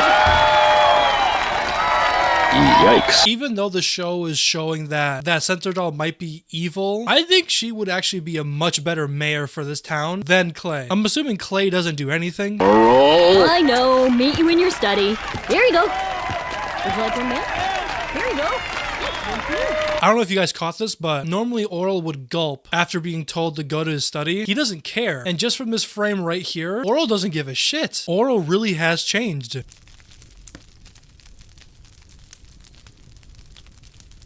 God damn, that death stare is crazy. See, this is the kind of stuff that I'm excited for. God damn it, we only have one more episode left. How are things? I think we should get right to the lecture and punishment because I have a lot to do. Mr. Busy! You had 6 months to talk. The last 6 months were not filled with you helping a madwoman campaign against me and my job. You don't even like your job. Like? No one likes their job. Orel is just not giving Clay any sort of emotion, any sort of affection. Orel is sick of it. Can I go now? You know that thing you do with your hands and mouth and throat and stomach? That thing called eating? Well, say goodbye to that thing forever if I lose my position in this town because of you. I will. Okay. Jesus Christ. This is exactly what I've been waiting for. This entire season, all I've wanted to see is the relationship between Orel and Clay. And we're finally seeing how it is. And this is 6 months after the camping trip. Oh, I love it. I love it. I love it. I have been called a callous hunter by my esteemed opponent. Does hunting and death really pose such a horrible threat to this town? The only eggs I smash are the eggs of filth. The inhuman eggs that squeeze with vile evil through the tantalizingly moist passage of feminine foul temptation with wrongful, erotic succulence, completely enveloped by that soiled, evil, maternal opening. What just happened? I might need you guys to help me in the comments to understand what just happened, but to me it seems like Censor Doll just saw Clay as her kid. What just happened? I'm so confused. I have no rebuttal. I hereby concede to my worthy opponent. What? Miss Censor Doll, what about your whole platform on nesting? What? Did Censor Doll just fall in love with Clay? I don't know. I'm confused. Reverend Putty's reaction was literally my reaction. I've been a bad dad, I admit it, okay? I'm sorry about shooting you. I'm sorry about the ignoring, blah, blah, blah, blah, blah, all of that. Now that we've made up, you gotta tell me what that witch is up to.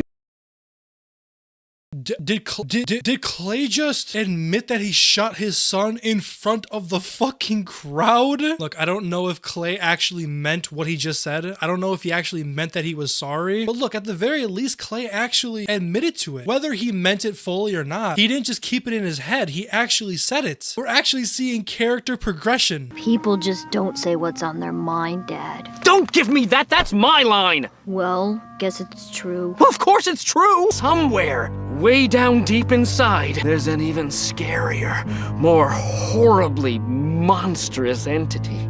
What? Truth. Tell me the truth, Orel. I don't know, Dad. Don't know? Okay, well, I take everything back! And I'm glad I shot you. I take back everything I said. Clay can't get past himself, and it's so sad to see that. I was really hoping Clay would actually get some character progression. Fuck, man, that's so sad. I'm actually pissed, man. What do you have up your sleeve? You have special powers, don't you? You flatter me, young Puppington. Young? I'm your age. In years, maybe. I thought Miss Censor Doll was way older. Did she dye her hair gray? As long as Mommy says you can. Mommy? Yes. Mommy. Mommy. What do I do? I'm at the end of my rope. My kid, my wife, 2 illegitimate kids? Is Censor Doll hypnotizing Clay? Oh, is that what nesting actually means? Is that the same thing as imprinting? No, because imprinting is when they're young, right? Something that wouldn't produce another life. There is. I thought something completely different was happening. My bad. My mind is in the gutter. That, my dear Mayor, is the only egg you'll ever find down there.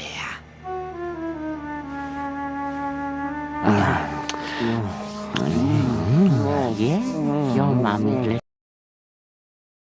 Ew. Censor Doll's hand is like holding Clay's ass. I understand she's the same age as Clay. I do not feel comfortable. So what, is next episode gonna be Clay leaving Bilberta and Clay starting a new life. Next episode is the last episode of the main series. This episode has given me zero context of how this show is gonna end. If you didn't know, there was supposed to be 2 more seasons after this, and season 3 was supposed to have 22 episodes, so they had to cut back on a lot of stuff. I have no idea how this is gonna end. Well, here we are. What is good, C Squad? Today we are watching the final episode of Moral Orel. While I will be sad to see this series end, it's natural for good things to end, you know? By the way, I will still be watching the 30-minute special before Orel, but this is the last episode, and all I can say is make sure to like the video and subscribe. Let's go. I'm so scared to push play. Last episode gave me nothing to go off of on how this series is gonna end. Honestly, I'm expecting this show to end somewhat abruptly due to the fact that this show got canceled and season 3 went from 22 episodes to 13. I'm assuming the last episode that we're about to watch is gonna be everywhere, but I'm hoping it'll end nicely. My biggest hope for the last episode of Moral Orel is that Clay gets his comeuppance. I have faith in you. It's not your time, my Valentine. It's not your time. Oh my god. This is where the last episode starts on. The final episode of season 3 Moral Orel, and the final episode that we'll ever get for Moral Orel starts at the end of season 1. Oh my god. I'm getting that emotional butterfly type feel in my stomach. You know what I mean? And I love how there's a little bit of pee next to the fire hydrant in the snow right outside the bar. Good attention to detail. So is this a prequel episode then?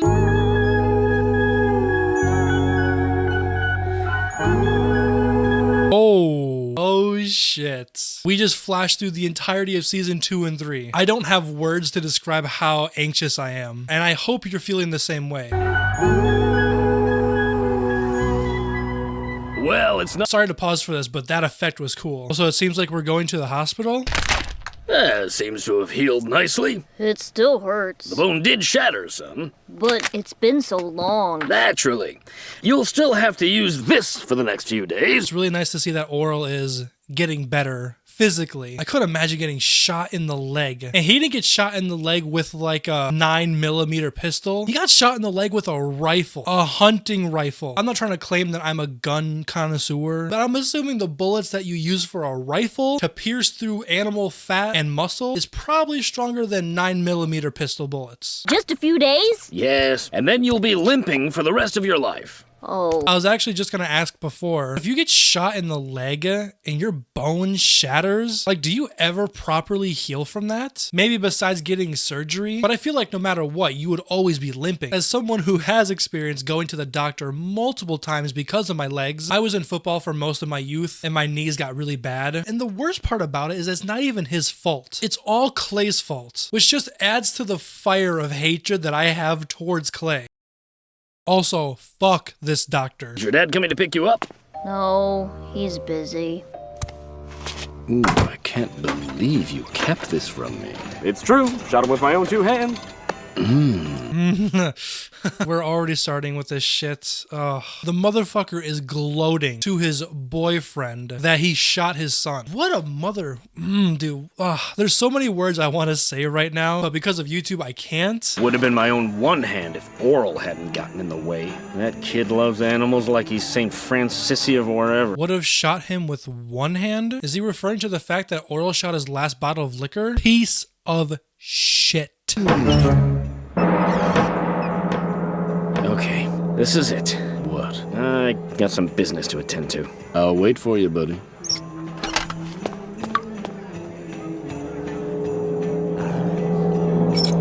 So this scene happened right at the end of last episode. Clay started kissing Miss Censordoll for whatever reason. Is this episode gonna be based around this guy? Your mom's little hatchling. Didn't need to hear that from Miss Censordoll. I like the Easter eggs there. From Orel's play, Nation Plagued with New Ideas. Is that from an episode that I'm not familiar with? Oh, and also on the trash can, it's Buried Pleasures from when Orel went to that one place. Can't really say much more than that because then I will definitely get demonetized. Lying there, waiting for a day to burst. And your cartwheels everything, even a chorus. nice slogan from Clay here. I need the money. The snow. Ugh, gross. I don't need to see that. I don't need to see Clay trying to kiss me. Ugh. Aha! Beat ya, nobody! Is that Jeez-Its instead of Cheez-Its? His cup says, I hate my boss. And yet he's a reverend, which means he hates Jesus. Reverend wins eating contest. Also, he's holding a paper that says Reverend loses eating contest. Oh, hi, Reverend. I just came by to get some advice. Okay, alrighty, here we go. Well, actually, I was gonna talk to Jesus. Why don't you two get a room? See, that's weird, because normally Orel is all about getting help from Reverend Putty. Orel is just starting to hate adults. Not sure. Sorry, Reverend. I didn't mean to insult you. Oh, forget it. You didn't, Orel. I'm just sick of being second banana around here. Now, what's the problem? I don't honor my father. Yeah, well, usually I'd say that was bad, No, it's wrong. To be fair, if my father was Clay, I would never want to even be around him, let alone honor him. But 'tis the season of no humiliation. Sorry, kid. Gym class is immune to Christmas time. This motherfucker has a picture of Clay on his desk at school, where most of the adults probably know that Clay's the mayor, and they know that Clay has a wife. Coach Stopframe does not care. Coach? Great. His son. Just get out of... Orel, what's wrong with your face? Golly, why? It looks just like you. Oh, yeah. It's been like that for a while now. In the context of the show, that's fine, but that is one hell of a diss. What did you want to ask me? Coach Stopframe, you really like my dad, right? What? I mean, you obviously respect him. You have pictures of him in your office. You honor him in a way. I just need to know, what's good about my dad, Coach Stopframe? Why don't we talk about it over some hot chocolate, kid? After school. Okay. Normally, I would say, aw, I get this scene is sweet. I can't tell if Coach Stopframe is just trying to use Orel, or if he's actually being a nice person, which he has not been this entire show. What do you want? Hey, buddy. How about a quick eggnog nightcap? Say 5 minutes? Doesn't it have to be night for a nightcap? Sure, but it's always night in some backwards culture. Maybe I'll just have to bring my big stuffed bear over to your place later tonight. That's a good idea. I'll bring it by. That's such a good idea. It's crazy how much Clay can make even someone like Coach Stopframe, who isn't that great of a person, even make him emotionally distraught. That's just how big of a piece of shit Clay is. Clay just hurts everyone around him, either physically or emotionally. And then he told everyone that I accidentally shot myself. Or the bear shot me. Or that you got between the bear and him. Oh, a new one, I guess. He's got a million of them, kid. What is it about him, Coach Stopframe, that you could tell me so that I could honor him again? It's hard to put into words, Orel. Let's go ice skating first. Okay, I respect Coach Stopframe trying to be nice. You're bringing someone who's crippled to ice skate. I do respect Coach Stopframe for not outright telling Orel why he likes his father. Obviously, Coach Stopframe just cares about Clay for pleasure purposes, and it seems like he's actually trying to spend time with Orel, which I respect. Hey, Orel. Didn't the doc say you only need this crutch for a couple more days? Yeah, but he never said exactly how many. Come on, Whoa. you can do it. Whoa, whoa, whoa, whoa, whoa! You're right! Hey, I never thought I was good with kids. Well, you are a grade school gym teacher. That is absolutely fucked. I get that it worked out in the end with throwing away a crippled person's crutches, but it's actually kind of sweet though. Seeing Stopframe and Orel have a good time, you can tell the episode is setting something up. It's gonna end in a heartbreaking manner. And with it being the last episode, this show cannot end off on a bad note. Please. So Clay actually brought the fucking bear. Props to Clay, that's actually pretty impressive. I can't imagine that bear being that light. Left alone.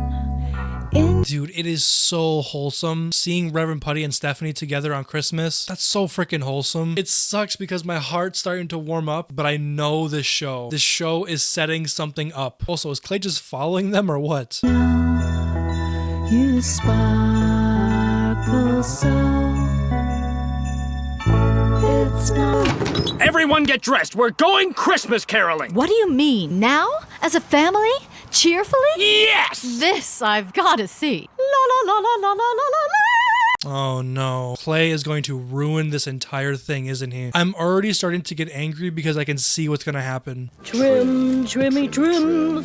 Puppy corn with butter.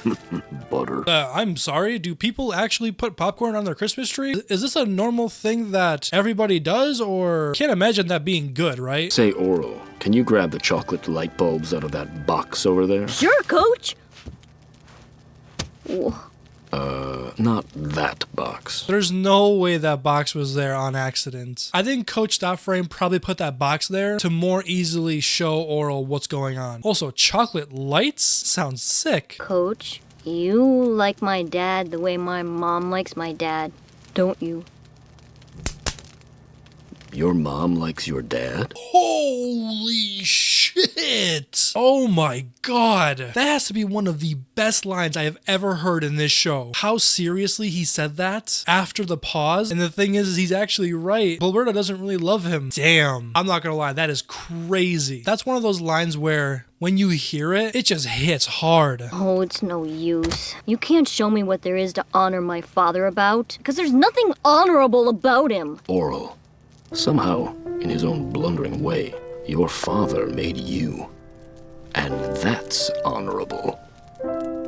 Orel, do not believe that shit. Just because he gave birth to you does not make him a good person. Why here, of all places? And shouldn't Orel be with us instead of that bear? Look, can it?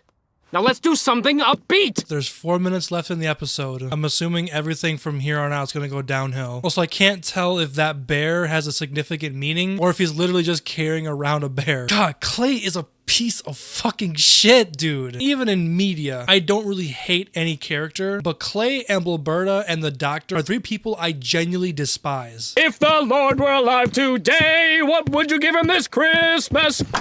Dad! Orel? What are you doing here with my son? Stop! The thought of the two of you together makes my skin crawl. Please! All we were doing was having a nice time for the first Christmas in I don't know how long. I felt relaxed and full of joy. Damn. And I can bet you Clay is not gonna care, because that's just the kind of person that Clay is. I don't even want to know what's about to come out of Clay's mouth. Honestly, if I would have just ended the episode like 2 minutes ago, I would have been happy. I know Clay is about to say some shit that's gonna turn everything upside down. This is rape! You raped my son! What? Huh? Are you fucking kidding me? Are you actually fucking kidding me? Did Clay just resort to that? Clay is that petty, that jealous, that his son is having a good Christmas. Hell, his wife and his kids were technically having an okay Christmas just by themselves. It wasn't until Clay showed his stupid Oh my god, are you serious? Oh, let's hear what Clay has to say. In order to get to me! Dad. Well, it worked! You got to me! Now you stay away from him! He's not yours, I am! I mean, he's mine! My son! Oh, I miss you, Orel. I need you in my life, Orel. And I love you. We should go. I love you. I love you. I love you. I love you. Orel? Come on, Dad. It's late. No! He's right. It's too late. Yeah. Right. I had fun.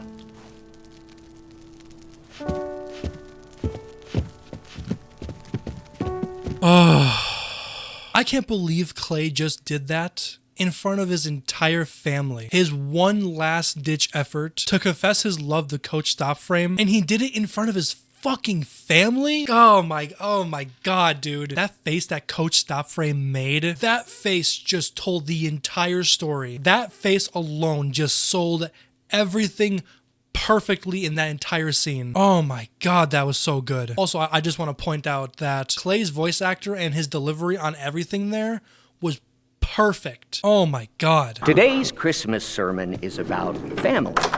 What is family? Well, a lot of times, family is just a bunch of people who are forced to be together just because they came out of each other. But every so often,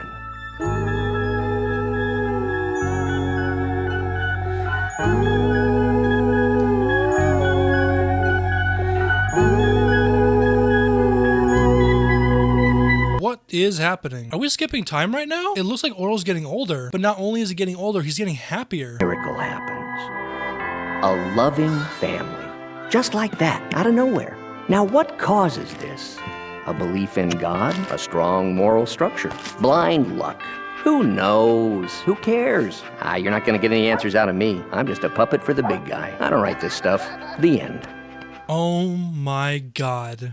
Oh my god, that was amazing. I am lost for words. Orel is grown up. He has a daughter and a son. He married the girl that he fell in love with. I can't remember her name, but they actually got married and they're happy. And then the paintings. Blocky became a firefighter. Shapey became a police officer. Oh, and that painting says it all. That painting right there tells me that Clay and Bloberta live the rest of their life unhappy. Oh, that makes me so happy. Let's be honest, they probably just lived the rest of their life the way that they were living it before. That's the way Moral Orel ends. This episode has to be the best episode in Moral Orel, period. Just seeing Orel happy with the girl that he fell in love with at a very young age, may I add, having kids, still loving God, that puts a genuine smile on my face. Obviously, we were supposed to get more seasons of Moral Orel. It would have shown more as they would have gone on, but with what little time they had left, this is the perfect way to end the show. They didn't really even tell us anything. They're not even talking in the scene. They just showed us. And I love that. Because then that lets my imagination do whatever it wants. I can imagine Clay and Bloberta living the most fucking miserable life. Growing old together, dying together, being buried next to each other in the worst possible spot. What a great show. 10 out of 10. What a great show. What is good, C Squad? Today is a weird episode because originally I was going to watch Before Orel, the 30-minute special to Moral Orel, but then I was reading the comments of the last video that I made, and apparently there's a lost episode of Moral Orel. From what I understand, the episode was written and it was voice act, but it was never animated. And apparently almost everyone in the Moral Orel community counts this as an official episode. From my understanding, season 3 episodes 1 through 12 were already made before they were told that they were getting canceled, and originally there was supposed to be 22 episodes, but then it was shortened down to only 13. And the episode 13 that we watched last time, which if you haven't seen it, click right here, that was made after they were told they were canceled. That way they could wrap up the series in a nice, somewhat organic way. So technically today's lost episode that we're going to be watching was technically episode 13. From what you guys have told me in the comments, it's actually based around Doey, which I'm actually kind of excited for because I actually do like Doey quite a bit, and plus it's more Moral Orel. So make sure to like the video and subscribe if you haven't already. Let's go. By the way, the episode is called Abstinence. I'm curious, what does that even mean? Oh, it's not a thing, it's a syndrome. Abstinence is another word for absent, the withdrawal symptoms that occurs after not taking drugs, especially addictive drugs.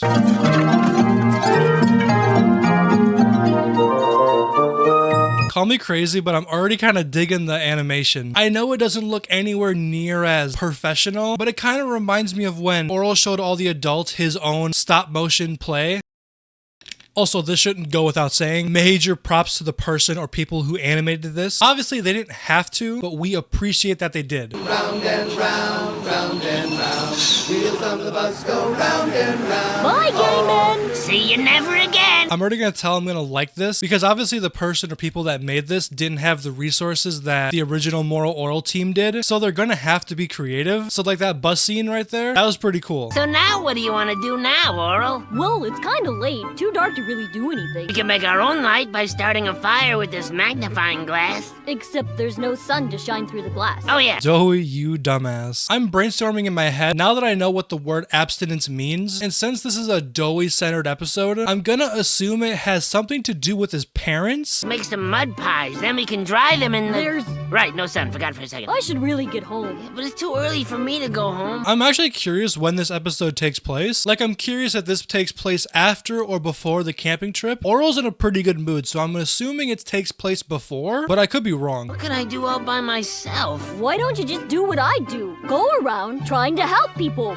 Okay. The last time Orel tried to help someone, he became a drug addict. He helped a drug dealer from being poor by buying his drugs and then becoming addicted to them. Which, to be fair, that was played as a joke back in season 1. Will Doey maybe get addicted? You can wear the sexy nurse's outfit. No way! That's so not me. Hi, Principal Fakey and Nurse Bendy. Can I help anyone? That's so rude to turn out the lights on me like that. I'm leaving. Alright, look, Doey's not the only idiot in town. We all know Nurse Bendy's been through a lot, but come on, she hasn't been the smartest cookie. Side note, I really like the style of everything. I love Stephanie's character model too. Too bad I can't go in there. I bet it's crawling with people who need help. Well, I'm married to my job, if that's what you're asking. And you're married to Mrs. Papermouth, of course. Now, why did you go and need to mention her? I thought she'd make a fine conversation piece. Get out of here! Yikes! Jesus, my man pulled out the Glock. Doey took away the cop's chance at some fucking booty, so the cop's gonna take away Doey's life. God damn. Oh, fuck no. I forgot all about this guy. What was his name? It's the ice cream guy. He's a massive pedo and a... Actually, I'm curious. Will he already be dead? He actually went to prison and committed Sudoku, so he might already be gone because that was before the camping trip. Hey, Mr. Creepler's van. He's always open late. Maybe I can help him sell ice cream. Yep. Left for a percentage of time. Oh! Oh my god, that took me way too long to realize. Okay, so Mr. Creepler's already gone. Thank God, bro. Mr. Creepler, wait! I can help you! Oh my god, he's not actually gone. Oh no. Also, sorry, side note, but Doey looks so cute in this frame. Honestly, he looks like a little Lego piece.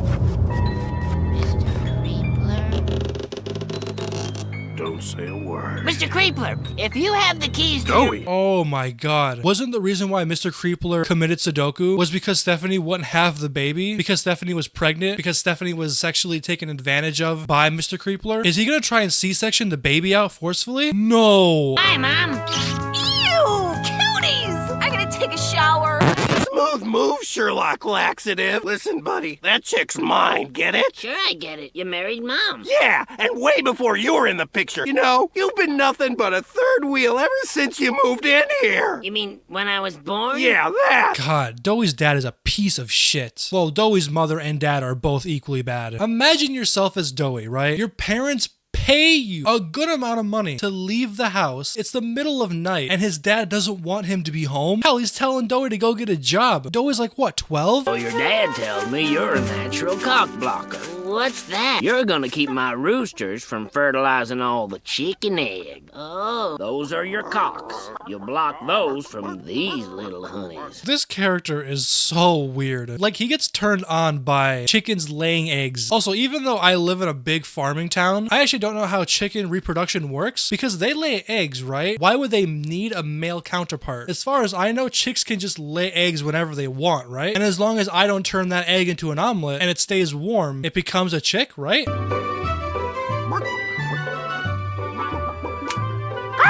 Keep it in your pants, bub.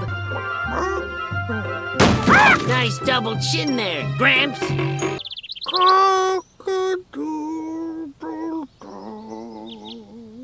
Oh, chin up, Randy.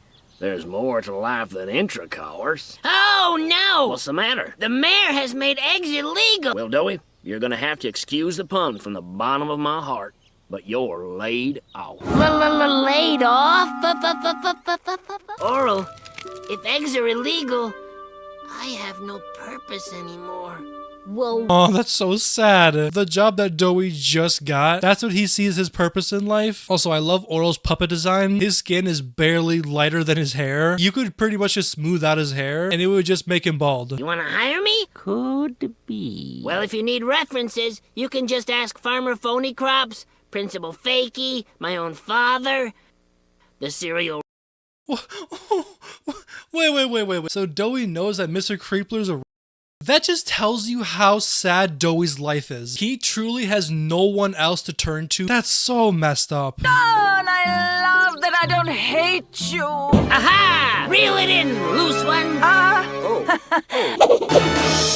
There's no season 4. It's all over, folks. What kind of God would let this happen? I would like to read the rest of this, but it's so low quality. Can I have a little more room? What do I care? Really? You're not gonna fight me on it? It's not worth it. I've never been so attracted to you in my life! Really? Keep it on ice, figurellis! Is Doey just going into everybody's house and stopping them from having sex? Masked mood spoiler strikes again. Sal Figarelli, we do it once a year and now that day has come and gone. Somewhat popular animated program mysteriously cancelled. Lack of urine and sperm to blame? What? Keep your eyes on me. That's right. Keep them down. Don't roll them up into your head. Ruined.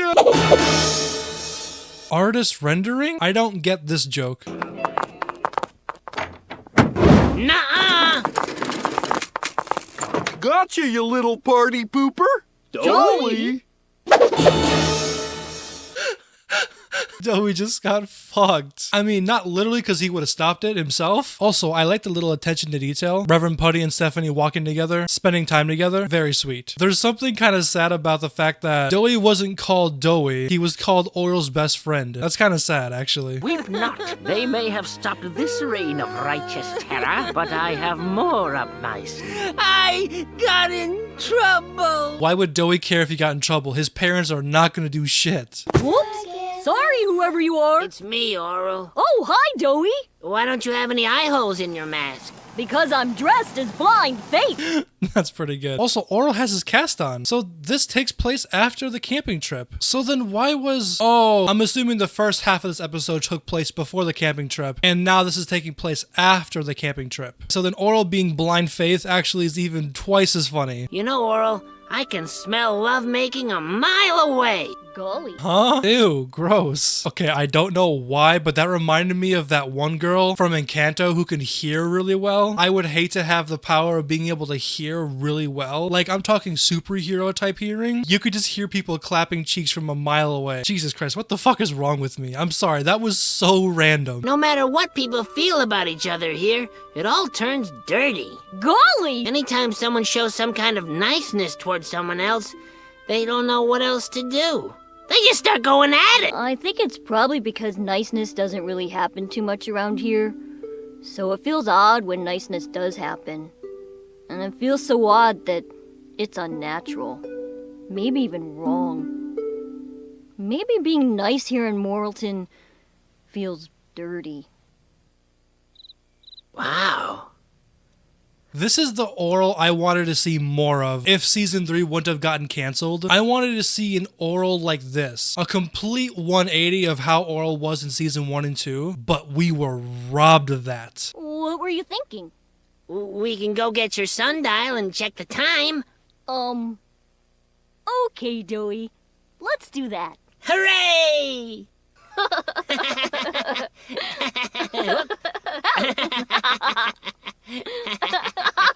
Whoa, fell down.